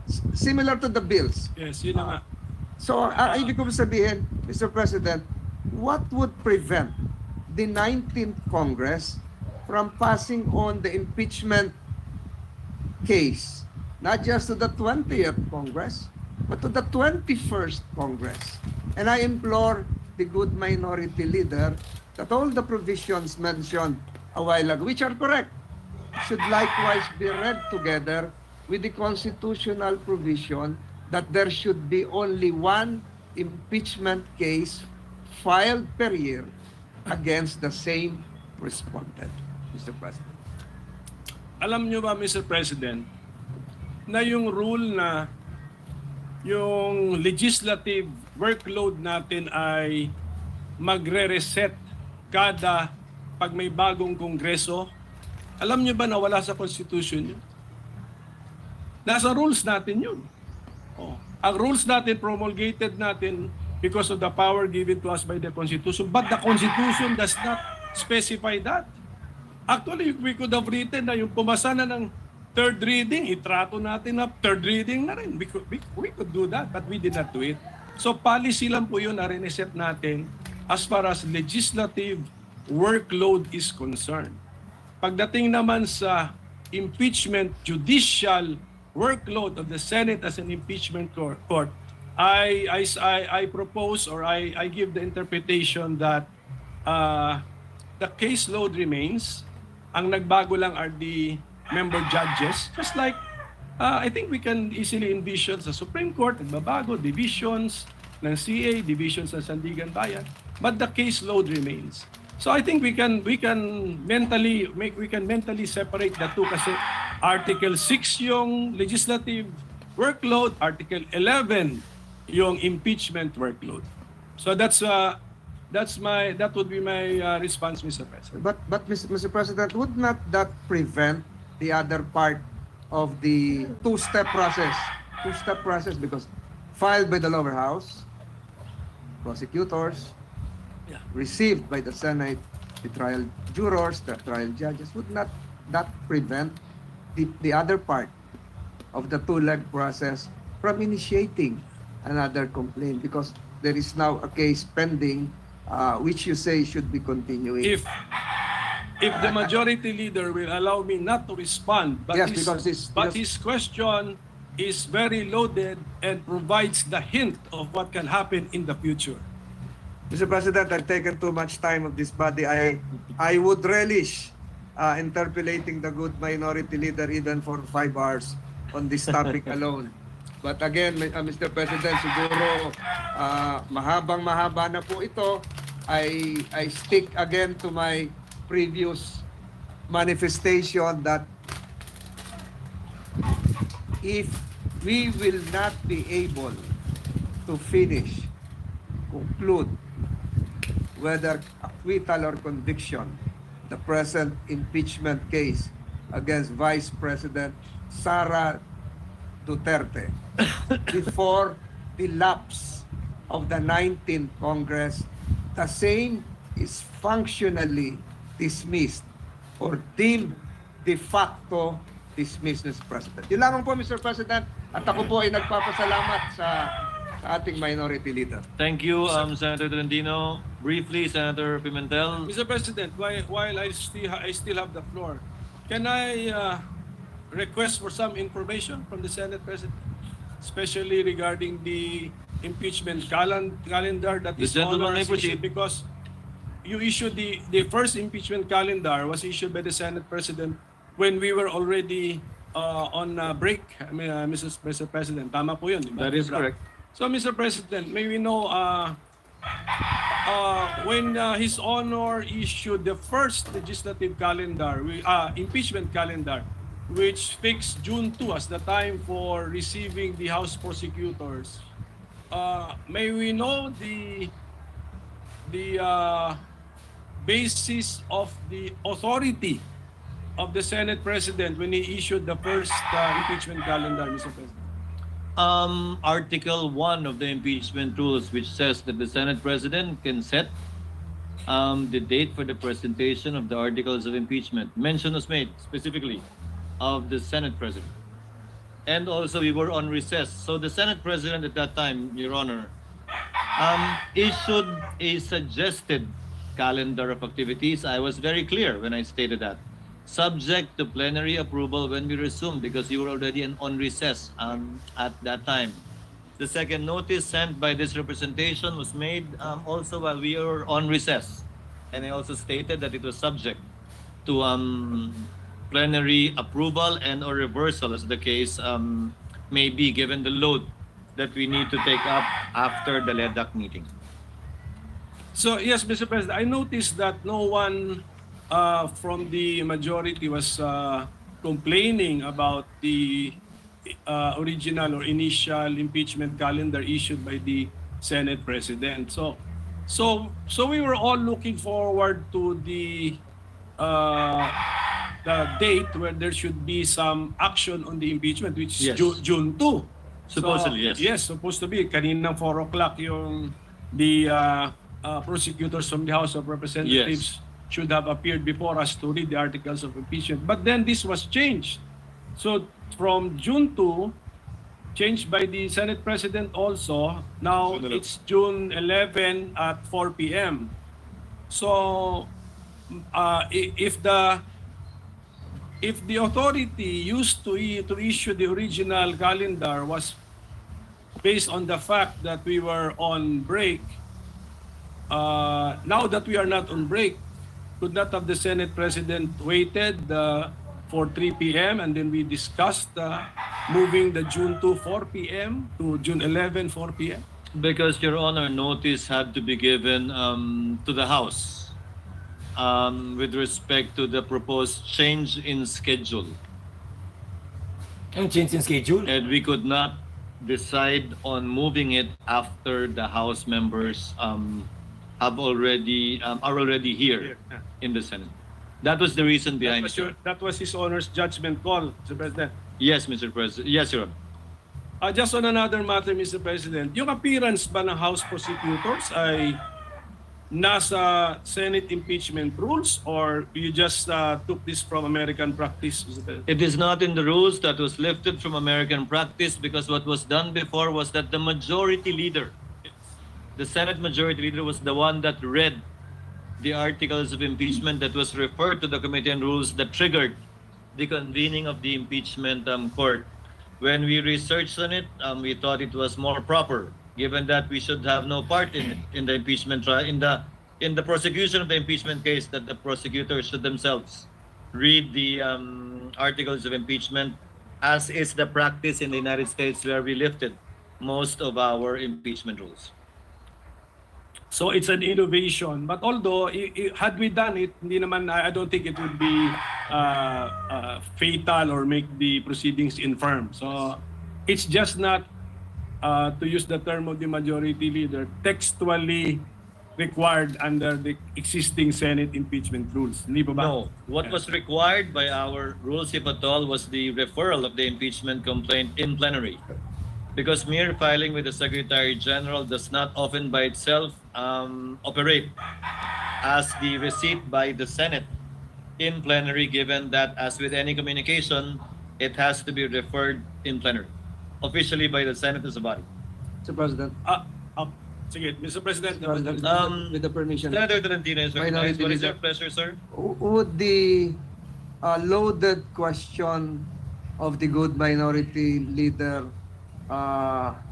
if decoded, would mean that should the presentment be made before the Senate sitting as a plenary, or should the presentment be made before the Senate constituted as an impeachment court? Baka yun po yung tanong nyo.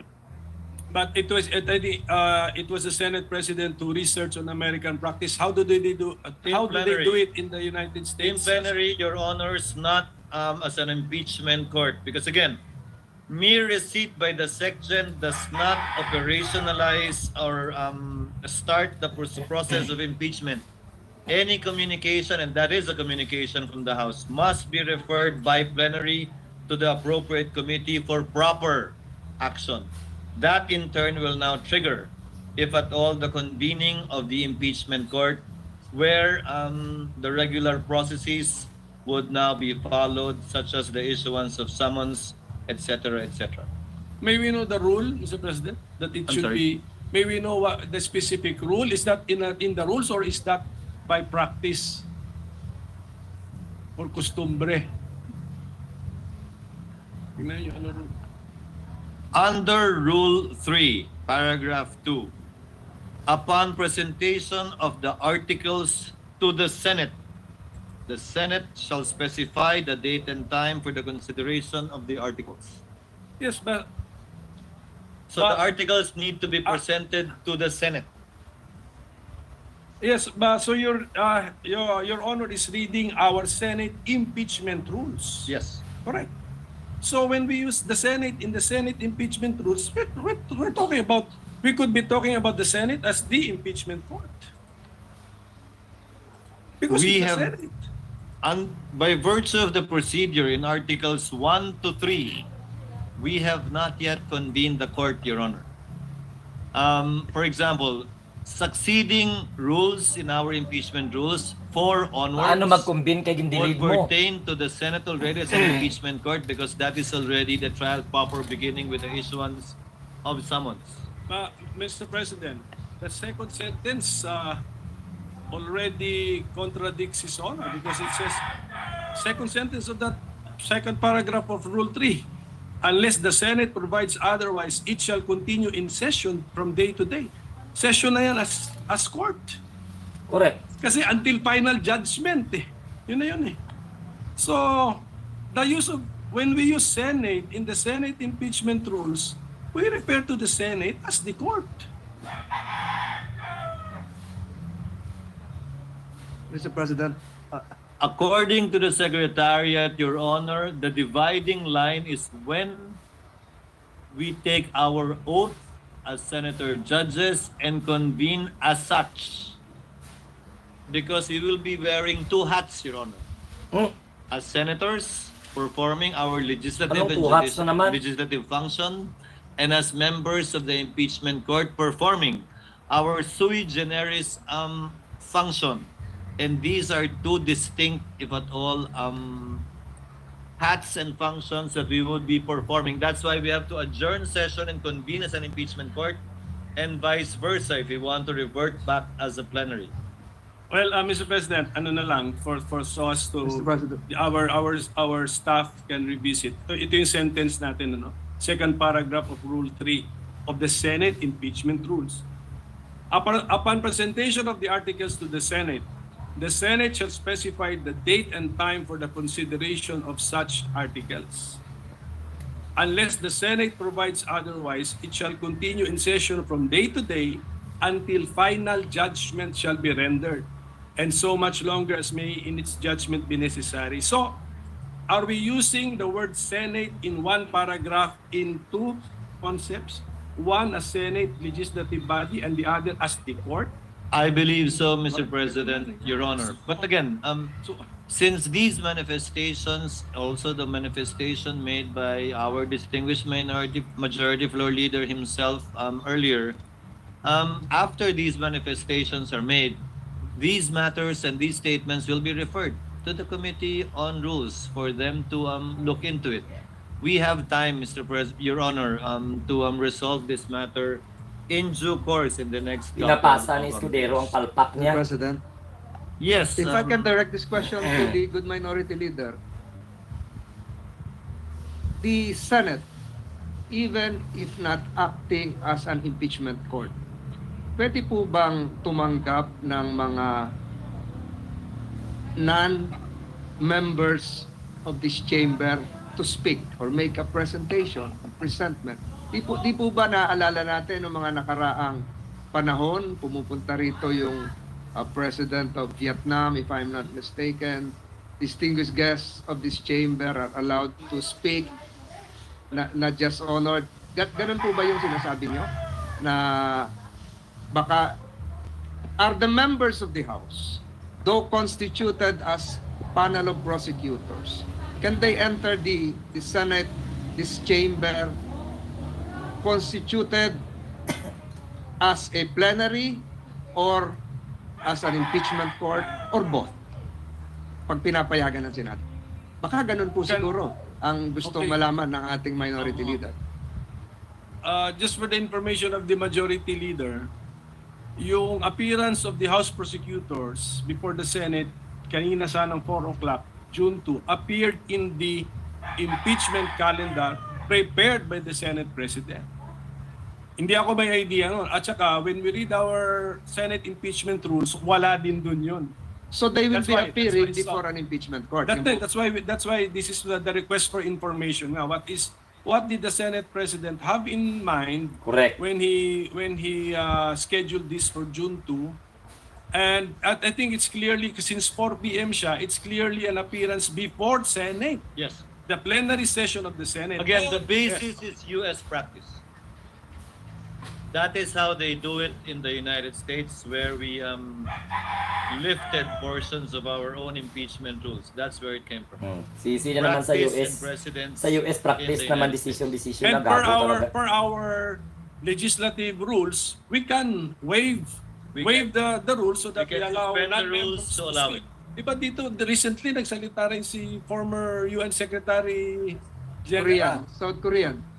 Yes, that's UN Secretary General. So That can be so we allowed. can do it, yes. Again, that can be allowed. Again, plenary action is necessary and the plenary will decide on this matter. So just a few more requests for information, Mr. President. So, Mr. President, His Honor, around 4 days ago, sent notice that the June 2, 4 p.m. appearance of the House panel of prosecutors Before the plenary man. will be moved to June 11, 4 p.m. Yes. So, okay. Now, what is now the calendar that His Honor has in mind. Kasi dati meron kang June 2, 4 p.m. appearance, then June 3 morning, we convene the Senate as an impeachment court. So where is that? Where is this convening now? Where is it now when you move the appearance to June 11? Sabay na po because by that time, by June 11, wala na rin po tayong hinahabol na kailangan i-second or i-approve kung meron man ratification na lamang ng mga bicameral conference committee reports. And we will be doing both at the same time. If at all, the reading of the articles of impeachment, the referral to the Committee on Rules, the convening of the impeachment court, if at all again, the Wala oath siyang of ibang the sagot, senator ganyan lang. judges, if at all again, all that we can do as an impeachment court would be to issue summons. Yes, Kaya yes. nag-una siya Requiring Presscon. the respondent to Nag-Presscon answer siya una within para minutes. kuno justifiable ang Were sinasabi we niya dyan sent sa plenary. notices na ganun ang mangyayari? I'm sorry? Were the senators sent notices or informed that after the appearance of the House panel of prosecutors, there's a possibility that we will convene as a court? Para ready kami. Wala pa. Wala pa nga po. Malapit pa. na po yung June 11. Wala pa naman talaga eh. Kasi nung pinadala yung notice na yun, it was addressed, if you notice, it was addressed to the House that they will be presenting the articles of impeachment on that date. The notice insofar as the impeachment court itself is concerned, these discussions would be very helpful, Your Honor, because this will be part of how the Senate as a body will be deciding on what to do after the articles of impeachment shall have been read and presented before the body. Mali Yes, talaga but si Escudero. Mr. President, nung in-issue kasi ninyo yung impeachment calendar last February, at least you were that detailed na sinabi nyo na po yung convening of the impeachment court. Ngayon sana po, nung i-defer si June to appearance, sana pati po yung convening as an impeachment court, nasabi na rin when that is para may idea. Well, thank you for the opportunity to clarify. Since that is our last day, this representation has no intentions of actually convening the court, if at all, on another date other than the 11th, unless the Senate as an impeachment court provides otherwise. So we will be convening on that date, barring any unforeseen circumstances, barring any procedural motions that will be made and will be settled by the plenary at that time.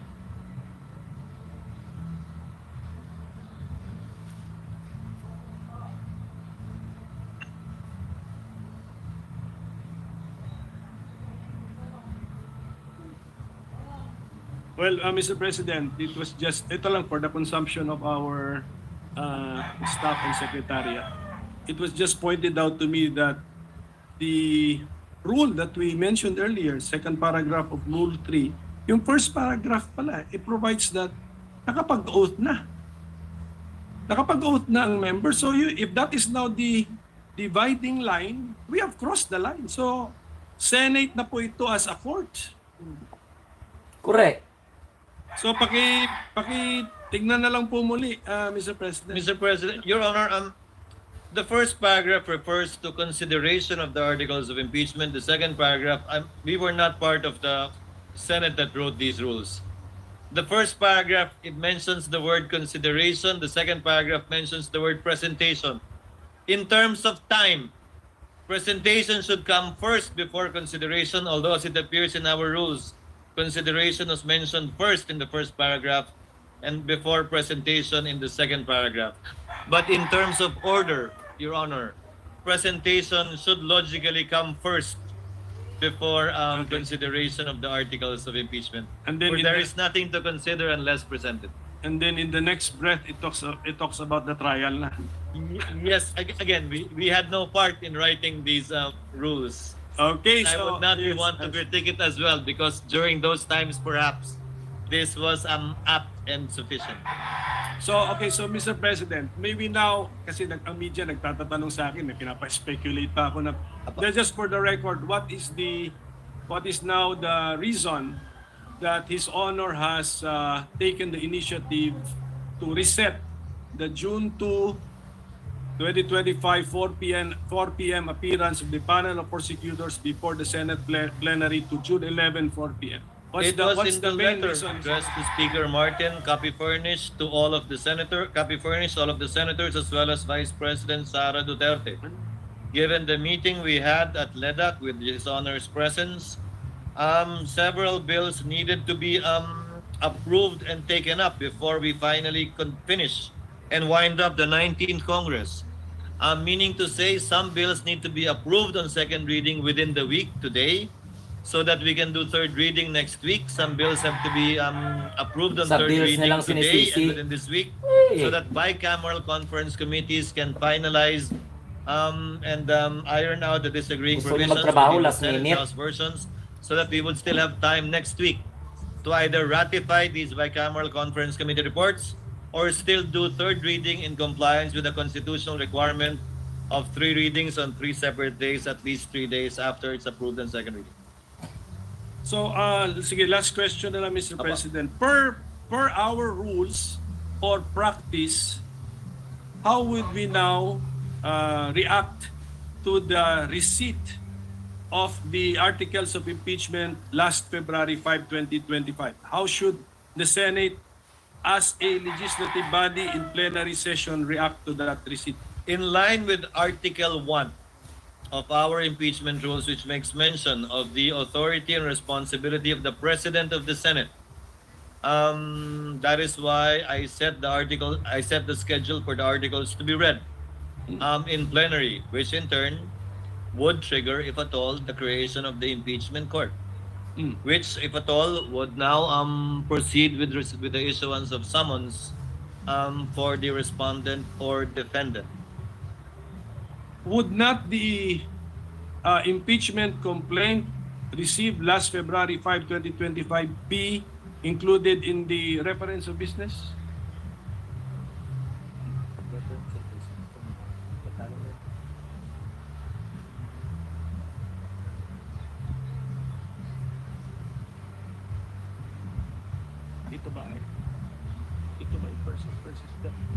It will be included in the reference of business, yes. Supposedly today, kung natuloy tayo today, but on June 11, so that it can be included in the agenda for that particular day. Well, that's my point, Mr. President. Kung i-reference of business, why are we not doing it today? Correct. Anong damage kung gawin natin today? Pwede rin naman. Hindi pa tayo nagbabasa ng reference Yes, of yun business. na nga. Pero wala, no? Are we doing it today? Kasi February 5 pa yun. That's why I'm mentioning the date that it was received, February 5. So, can we include it in the reference of business today? Pag ayaw Kasi niya, parang tapos mas normal Mas normal yun eh. Kung We will na-receive- look into it, Your Honor. I tend to agree with this Honor's position. We will take it up with the Secretary. O, kita mo, hindi niya pa dinala. Kita mo, huli siya. Out today. Wala pala na preference sa business. Paano siya mag-schedule ng June 2 at saka June 11? Kung hindi pala naka-reference sa business ang sinubmit Off the na... record, they explain the reason behind it. But I tend to O, agree kita with mo, Your off Honor, the record. and I'll ask the Secretary to consider it. Because in the past, as they said, Bakit off the because record? the majority Ay, leader doon ka gago. read it and not the prosecutors, supposedly. So it was included in the reference of business, referred to the Rules Committee, and the majority leader was the Tama. one who February reported it 25 out, pa. quote unquote. But now, given that it's the prosecutors that will read the articles of impeachment, Kita again, mo? following U.S. practice and precedent, the Secretary thought it best that it will be included in the agenda on that day because there is no referral to the committee. Off the record ko na, But, explain niya again, lang. We will look into it and we will take the suggestion of the gentleman in light of the points he raised in connection with that. Because I believe there should have been also a letter accompanying the impeachment complaint. There must have been a cover letter from the House. So, para ganun. So we can... Only by the section, not by the speaker nor any member of the House. Yes. But it's a letter from the SecGen, also a communication from the House. It was a covering letter only. So I think this is just an opinion. I tend to agree. You're right. It's more natural that we report out if something happened last February 5, late in the session on February 5. Something happened, we report it out. So it's more natural if we report it out immediately, Mr. President. So I tend to agree, that's Your all- Honor. That's Again. my point, Mr. President. I will take it up with the committee secretary. So with that, Mr. President, I thank you for answering my questions. Thank you, Your Honor. I just wanted to request some information. Thank you. Thank you, Honor. What is the pleasure of the Honorable Antiveros?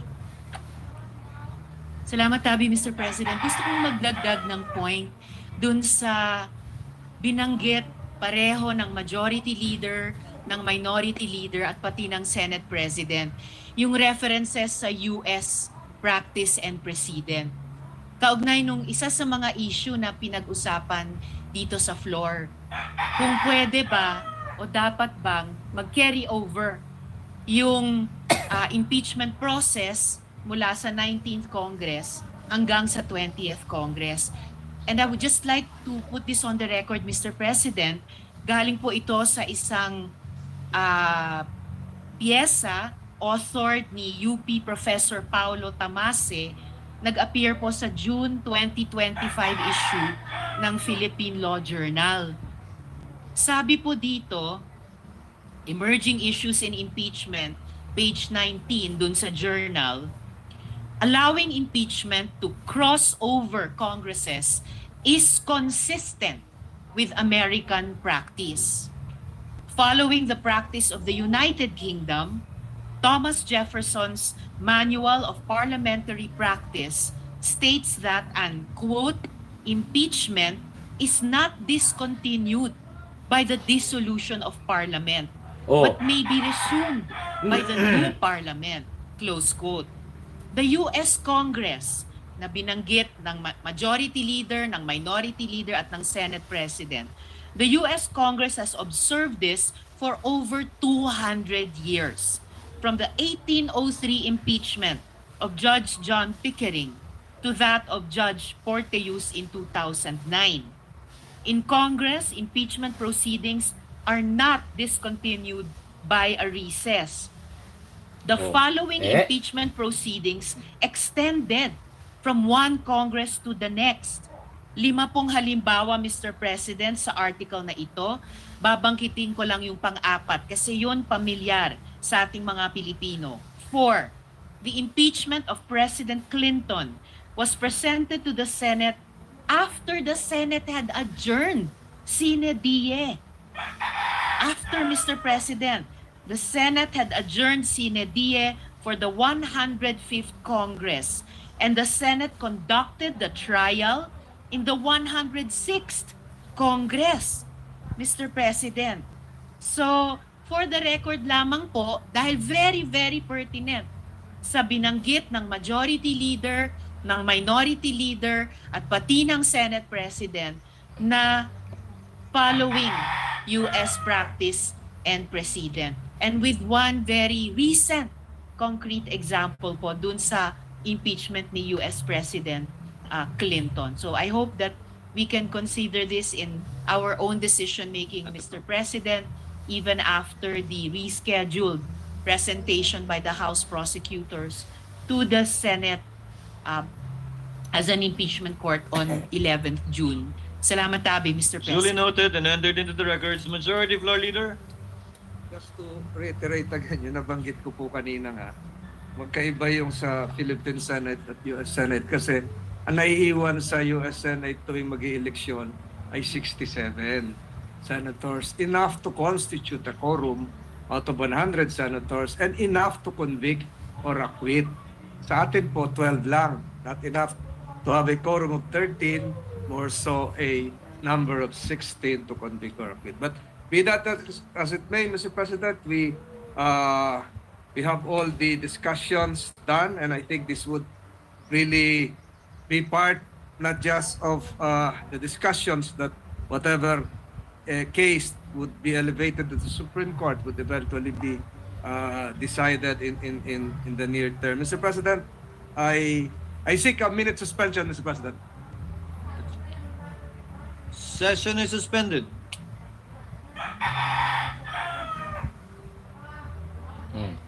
Diyan pa lang sa hindi include sa reference of business. Klarong-klaro na si Chief Escudero, gumawa lang siya ng sarili niyang interpretation. Oo. Tanungin siya, wala daw siya sa kapangyarihan. Tapos sa tanungin niya, is the discretion of the Senate President. Diba?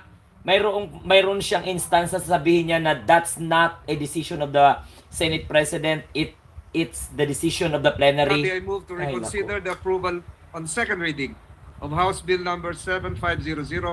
This is the bill on the aquaculture feed mill plant in Panay, Capiz.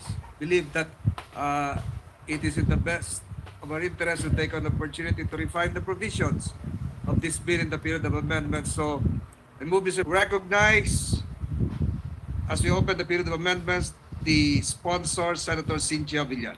Any objection to the reconsideration of the earlier approval of House Bill number 7500? Hearing none, motion is approved. Any objection to the opening of the period of amendments? Hearing none, motion is approved. Senator Villar is recognized to propound amendments to the aforementioned bill. You may proceed, ma'am.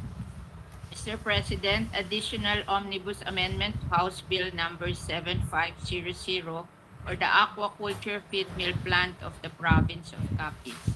Mr. President, on the earlier approved on second reading clean copy of House Bill number 7500, we further propose an omnibus amendment to replace the phrase Municipality of Panay with the phrase Province of Capiz. This omnibus amendment will affect line 10, 20, and 24 on page 1 and line 17 on page 2 of the clean copy. That's all, Mr. President. Thank you. Any objection to the proposed amendment? Hearing none, amendment is approved. Majority Floor Leader. Mr. President, there being no other additional amendments, I move to close the period of amendments. Any objection? Hearing none, motion is approved. Mr. President, I move that we approve on second reading House Bill number 7500. I so move, Mr. President. Any objection? Hearing none, House Bill number 7500 is approved on second reading. Majority Floor Leader. I move that we suspend consideration House Bill number 7500. Any objection? Hearing none, consideration of the aforementioned bill is now suspended. Mr. President, I move that we resume consideration of Senate Bill number 2821 under Committee Report number 320. This is the bill on the Accelerated and Reformed Right-of-Way Act. So move, Mr. President. Any objection? Hearing none, motion is approved. The parliamentary status of the bill is that we have approved the amendment by substitution on January 20, 2025 without prejudice to the members asking questions on the measure. With that, I move to recognize the sponsor, Senator Mark Villar, and to propound questions, our Minority Leader, Senator Aquilino Comitel. Any objection? Hearing none, motion is approved. Senator Villar is recognized, I understand, to propound additional amendments or We're open to interpolations at this point from Senator. Session is suspended.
Suspended na naman.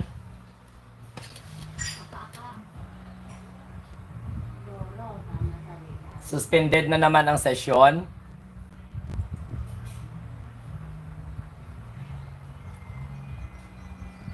Wala talaga, huli talaga si Chis Escudero.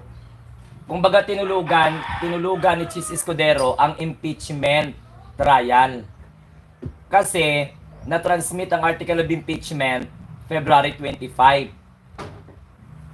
Tapos nireset niya, kumbaga ang reason niya, si PBBM dapat ang mag-call ng special session. May power siyang gumagawa ng pag-reset ng schedule. Samantala, ipapasa niya kay PBBM dahil alam niya yung statement ni PBBM kung pwede walang impeachment. Kaya itong si Chis Escudero maro. Nakita niyo na? Si Chis Escudero maro kasi alam niya na may statement si PBBM, yun ang gagamitin niya na bakit hindi kasi nagpatawag si Pangulong Bongbong Marcos ng special session. Ibabala niya si PBBM sa special session kasi wala daw siyang power pero may kapangyarihan siyang mag-reset. Isipin niyo ha. Mantakin mo, nag-schedule siya ng June 2. Hindi pa naka-reference of business ang impeachment. Samantalang, gin-transmit February 25. Tapos, ang reason niya, ay hindi po tayo pwedeng because that's not the power of the Senate to call the special session. Aba, pinasa niya pa kay PBBM ang burden. Pero, wala siyang kapangyarihan, pero nagawa niyang mag-reset. Nag-schedule siya ng June 11, nag-schedule siya ng June 2 na hindi pa pala naka-reference of business. Tapos, ang sasabihin niya kay Coco Pimentel, we will talk that off the record. Bakit hindi niya masabi sa tao, session yan? Na ang pag-reading pala ng article of impeachment ng prosecutor, pwede palang gagawin before the plenary. Iyan ang plenary ngayon, no? So dapat, before 4 o'clock, kung natuloy sana ngayong June 2, mantakin niyo mga kamunting tinig kung paano ginagago ni Chis Escudero ang Pilipino.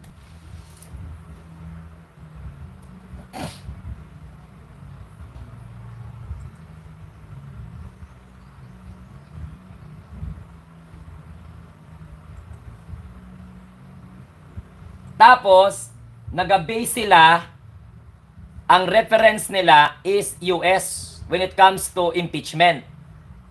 Pero, pinagbabatihan pa dito ngayon sa Pilipinas whether i-discontinue o i-discontinue or pwedeng ituloy sa from 19th Congress, itawid sa 20th Congress.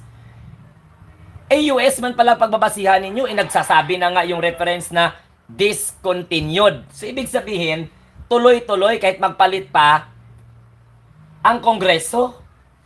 Bot lang gid. Diyan pa lang correct, no? Diyan pa lang sa forthwith proceed, immediate. Di mo na kailangang hintayin pa yung pagpapatawag ng presidente ng special session because it's improper to the president to call. Leader. Ay, ambot. Mr. President, I withdraw my previous motion. Instead, I move that we proceed to the reference of business. Any objection? Hearing none.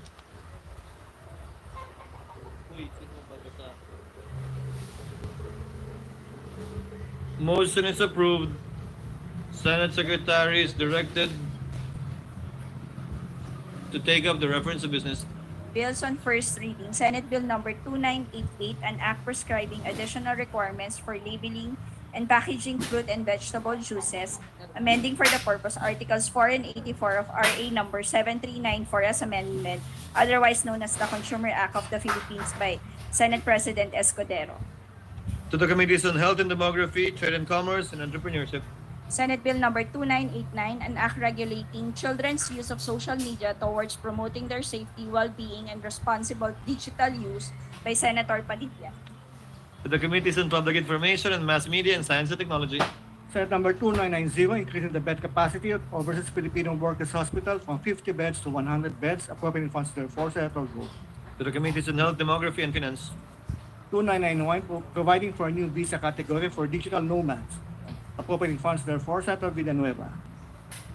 To the Committees on Justice and Human Rights, Ways and Means, and Finance. 2992, creating an additional legislative district in the province of Cebu to be known as the 8th Legislative District, Senator Marcos. To the Committee on Rules. 2993, establishing a campus of the Cebu Normal University in Argao, Cebu, to be known as the Cebu Normal University Argao Campus and appropriating funds therefore. The Committee on Higher Technical Vocational Education and Finance. 2993. Senate Bill number 2994, an act strengthening the Philippine shoe industry, providing incentives to local manufacturers and for other purposes by Senator Pimentel III. The Committees on Trade, Commerce, and Entrepreneurship, Ways and Means, and Finance. Senate Bill number 2995, an act creating the Talampas ng Pilipinas Oil Corporation, defining its powers and functions and providing funds therefore and for other purposes by Senator Tolentino. To the Committees on Government Corporations and Public Enterprise and Finance. Senate Bill number 2996, an act creating the Talampas ng Pilipinas Development Authority, defining its powers and functions, providing funds therefore and for other purposes by Senator Tolentino. The Committees on Government Corporations and Public Enterprise and Finance. Senate Bill number 2997, an act recognizing the city of Marikina as the shoe capital of the Philippines by Senator Pimentel III. To the Committee on Tourism. Senate Bill number 2998, an act establishing a special economic zone in the province of Bohol, creating for that purpose the Northern Bohol Special Economic Zone Authority, appropriating funds therefore and for other purposes by Senator Marcos. The Committees on Economic Affairs, Local Government, Ways and Means, and Finance. Resolutions. PSR number 1313, resolution commending and congratulating Dia Mate for winning the 2025 Reina Hispano-Americana pageant held in Santa Cruz, Bolivia on February 10, 2025 by Senator Estrada. The Committee on Rules. PSR number 1314, resolution commending and congratulating the Philippine Correct, men's Sir Danny. curling team composed of Mark Angelo Nonsense. Pfister, Enrico Gabriel Pfister, Alan Beat Frey, Christian Patrick Haller, and Benjo de la Marte for winning the country's first ever gold medal in the Asian Winter Games held in Harbin, People's Republic of China from 7 to 14 February 2025 by Senator Estrada. The Committee on Rules. Resolution number 1315, congratulating and commending the Philippine team for winning the gold medal in the men's curling event on the 2025 Asian Winter Games, making history for claiming the country's first ever podium finish in the International Multi-Sport event by Senator Villanueva. To the Committee on Rules. Resolution number 1316, directing the Senate Committee on Basic Education to conduct an inquiry in aid of legislation on the reported ghost students in the senior high school voucher program of the Department of Education by Senator Estrada. The Committee on Basic Education. Resolution number 1317, directing the appropriate Senate Committee to conduct an inquiry in aid of legislation on the reported proliferation of love scams with the end in view of reevaluating and strengthening the policy banning Philippine offshore gaming operations and reassessing the policy on the use of cryptocurrency and the effectiveness of RA number 10175 and other related laws and policies by Senator Gatchalian. The Committees on Banks, Financial Institutions, and Currencies. Resolution number 1318, directing the appropriate Senate Committee to conduct an inquiry in aid of legislation on the tax leakages as a result of the continued smuggling of high-end luxury vehicles by Senator Gatchalian.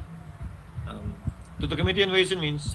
Resolution number 1319, directing the appropriate Senate Committee to conduct an inquiry in aid of legislation into the recurring incidents of collapsing bridges in the Philippines to seek accountability from all responsible public officials, contractors, and other parties involved and to assess the adequacy of current infrastructure policies with any view of ensuring the safety and reliability of bridge structures nationwide by Senator Pimentel III. The Committee on Accountability of Public Officers and Investigations.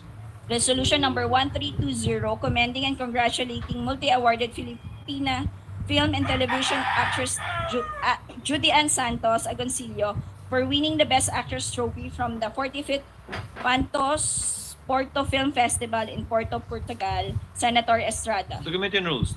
Resolution number 1321, directing the appropriate Senate Committee to conduct an inquiry in aid of legislation on the necessity and propriety of imposing a local content requirement for locally assembled vehicles and providing tax incentives for local automotive parts manufacturers with any view of crafting a legislation or policy recommendation as may be necessary by Senator Gatchalian. Committee on Trade and Commerce. And Ways and Means. And Ways and Means.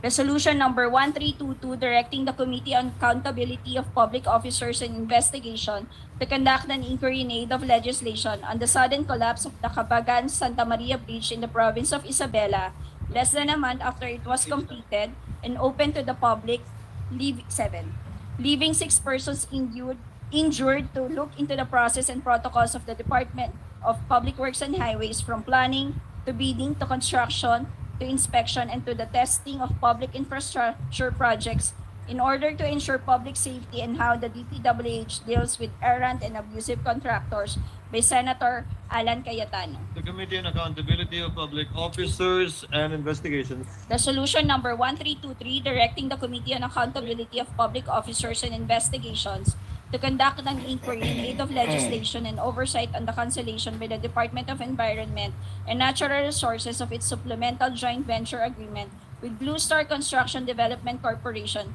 for the establishment of a government housing complex within the Masungi Geo Reserve by Senator Alan Cayetano. The Committee on Accountability of Public Officers and Investigations.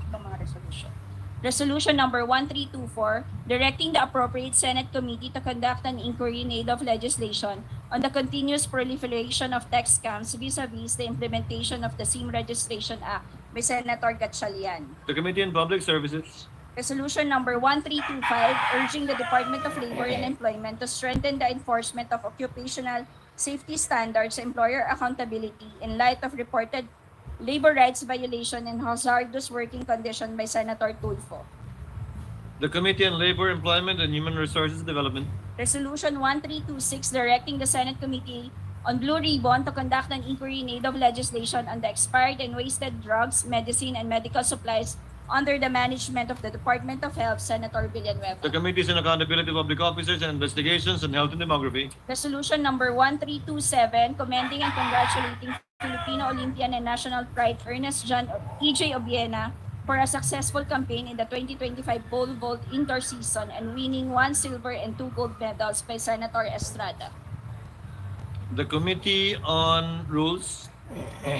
Resolution number 1328, resolution directing the Senate Special Committee on Philippine Maritime and Admiralty Zones to conduct an inquiry in aid of legislation on the alleged maritime spying activities conducted by 6 Chinese nationals and 1 Filipino in Subic, Zambales, who were arrested by the National Bureau of Investigation last March 2025 by Senator Tolentino. To the Special Committee on Philippine Maritime and Admiralty Zones.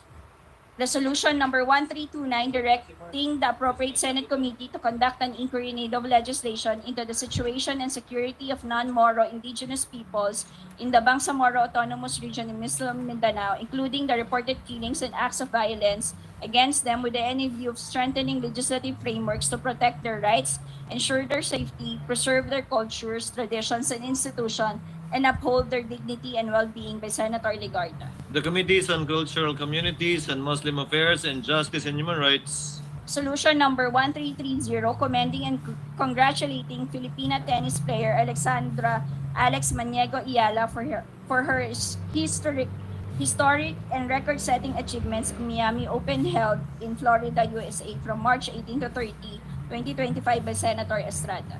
The Committee on Rules. Majority Floor Leader.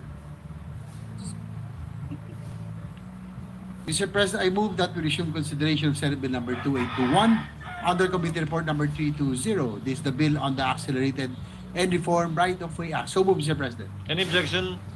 Hearing none, motion is approved. Senator Villar is recognized to propound amendments to the measure. You may proceed, sir. Thank you. Mr. President, based on our consultation with the stakeholders and our colleagues, we have come up with a few amendments to Senate Bill number 2821, or the Accelerated and Reformed Right-of-Way, as follows. Under Section 4, Modes of Acquiring Real Property, on page 4, line 19, delete 25 and replace it with 18. I so move, Mr. President.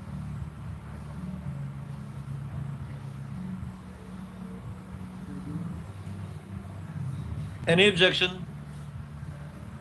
Hearing none.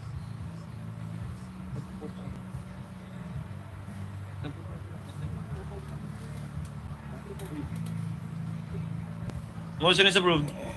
Minority Floor Leader. I think there's a change in the ano ba sa? Is that the maximum or minimum? the changing from 25 meters to 18. 1/8. Yes, yes. 1/8. Equivalent to roughly 6 stories. If each floor would be at 3 meters each.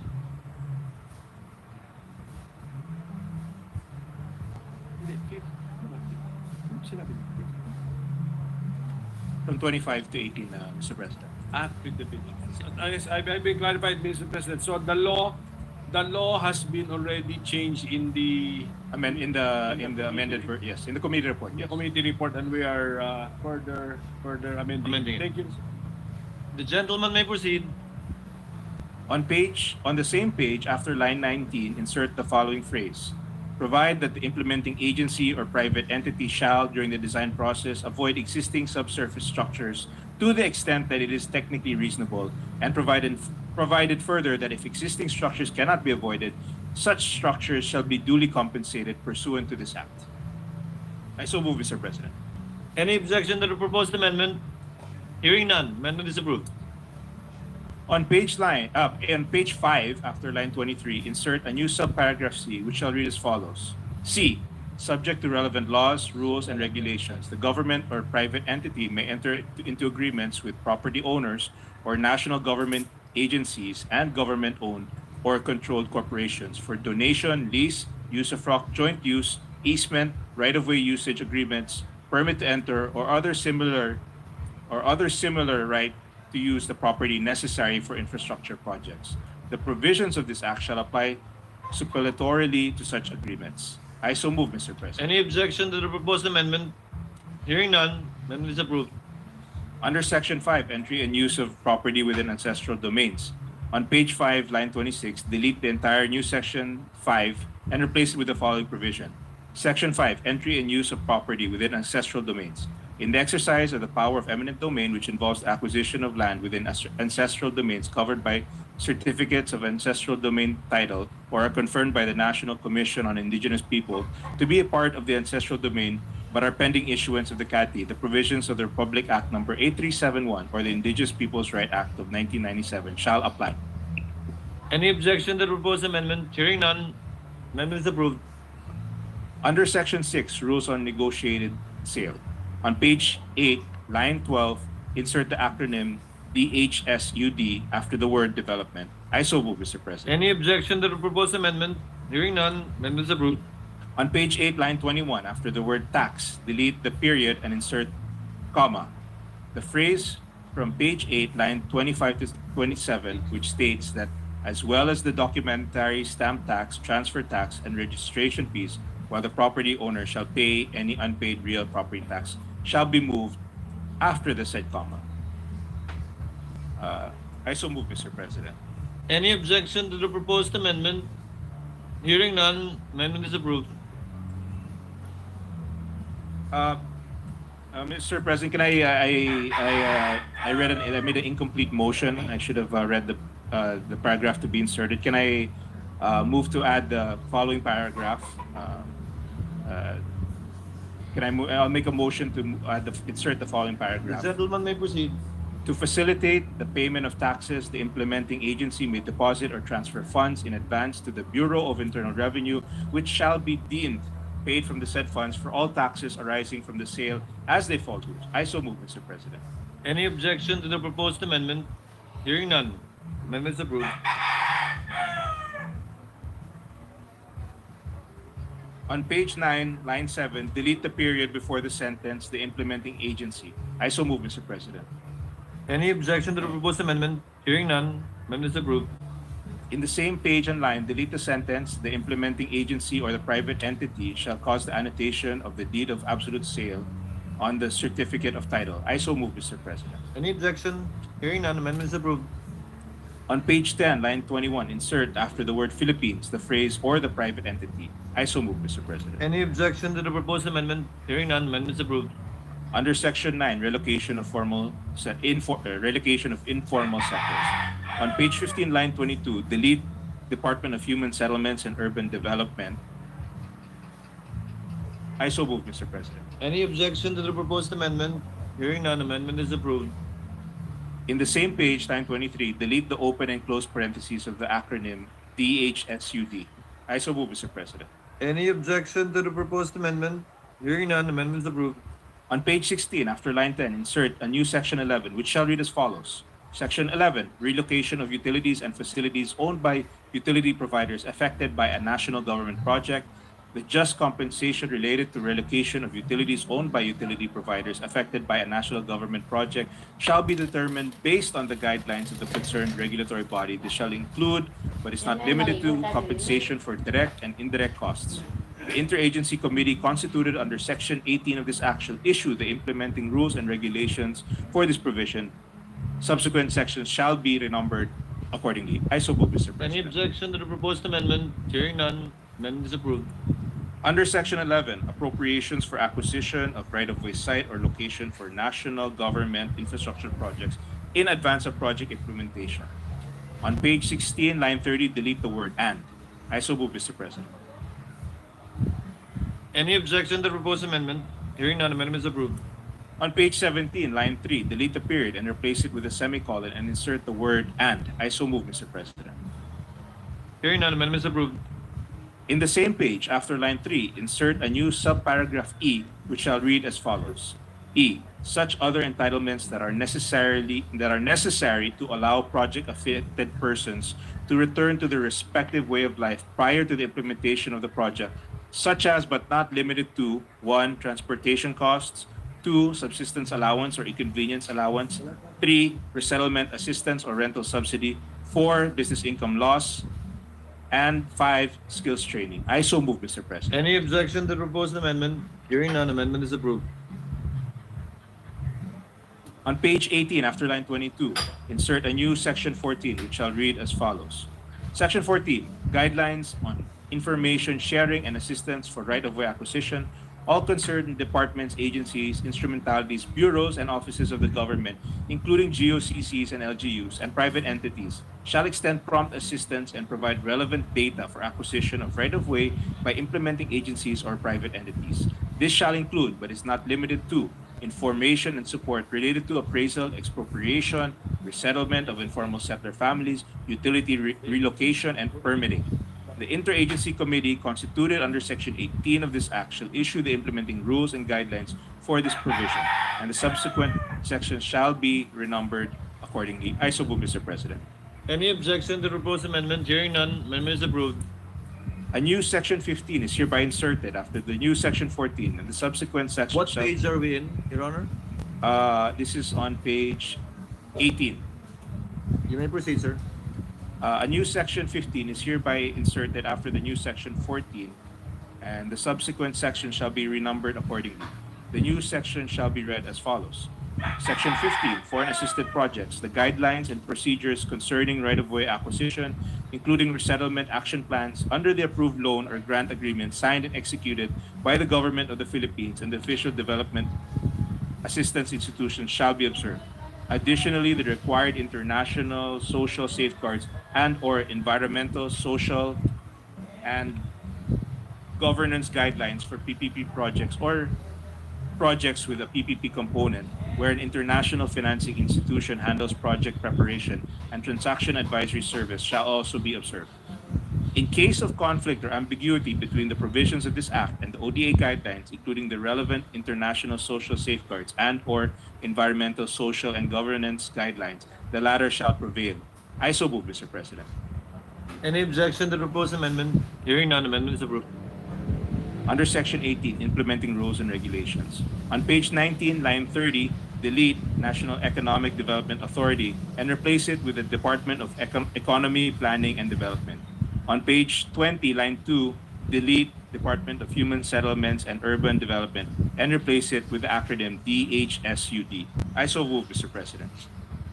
Any objection to the proposed amendment? Hearing none, amendment is approved. That will be all, Mr. President. Majority Floor Leader. With no other amendment, I move to close the period of individual amendment. Any objection? Hearing none, period of amendment is now closed. I move to approve on second reading Senate Bill number 2821. So move, Mr. President. Any objection? Hearing none, aforementioned bill is approved on second reading. Congratulations to the author. I move that we suspend consideration Senate Bill number 2821. Any objection? Hearing none, motion is approved. Session is suspended.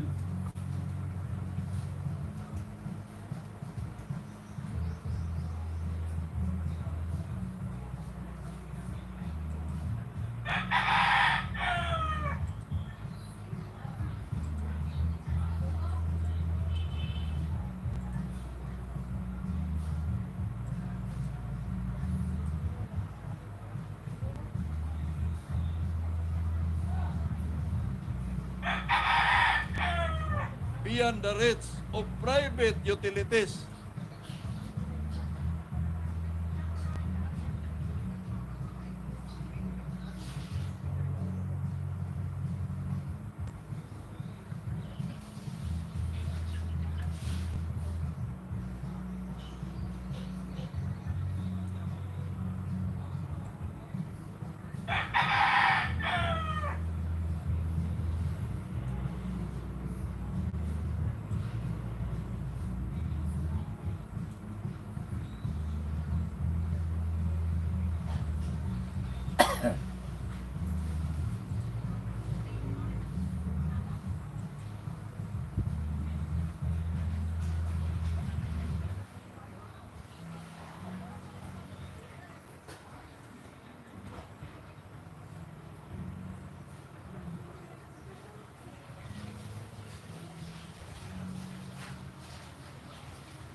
Anong masasabi?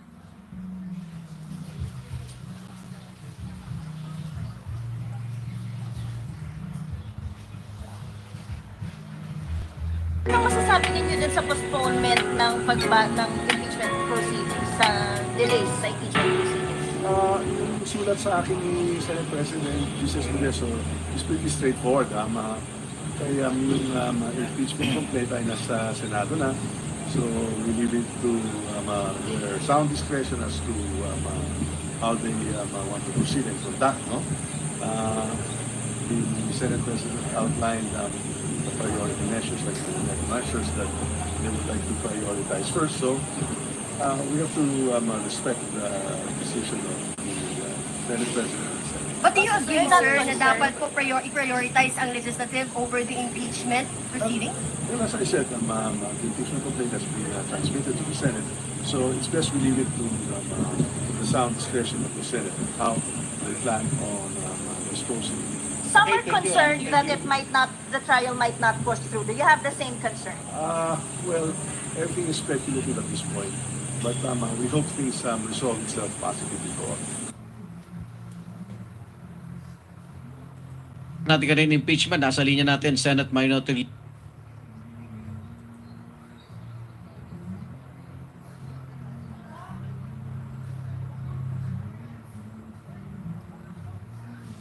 Okay, dyan nagtatapos yung ating live. Balik lang ako mamaya. Have a nice day and God bless everyone.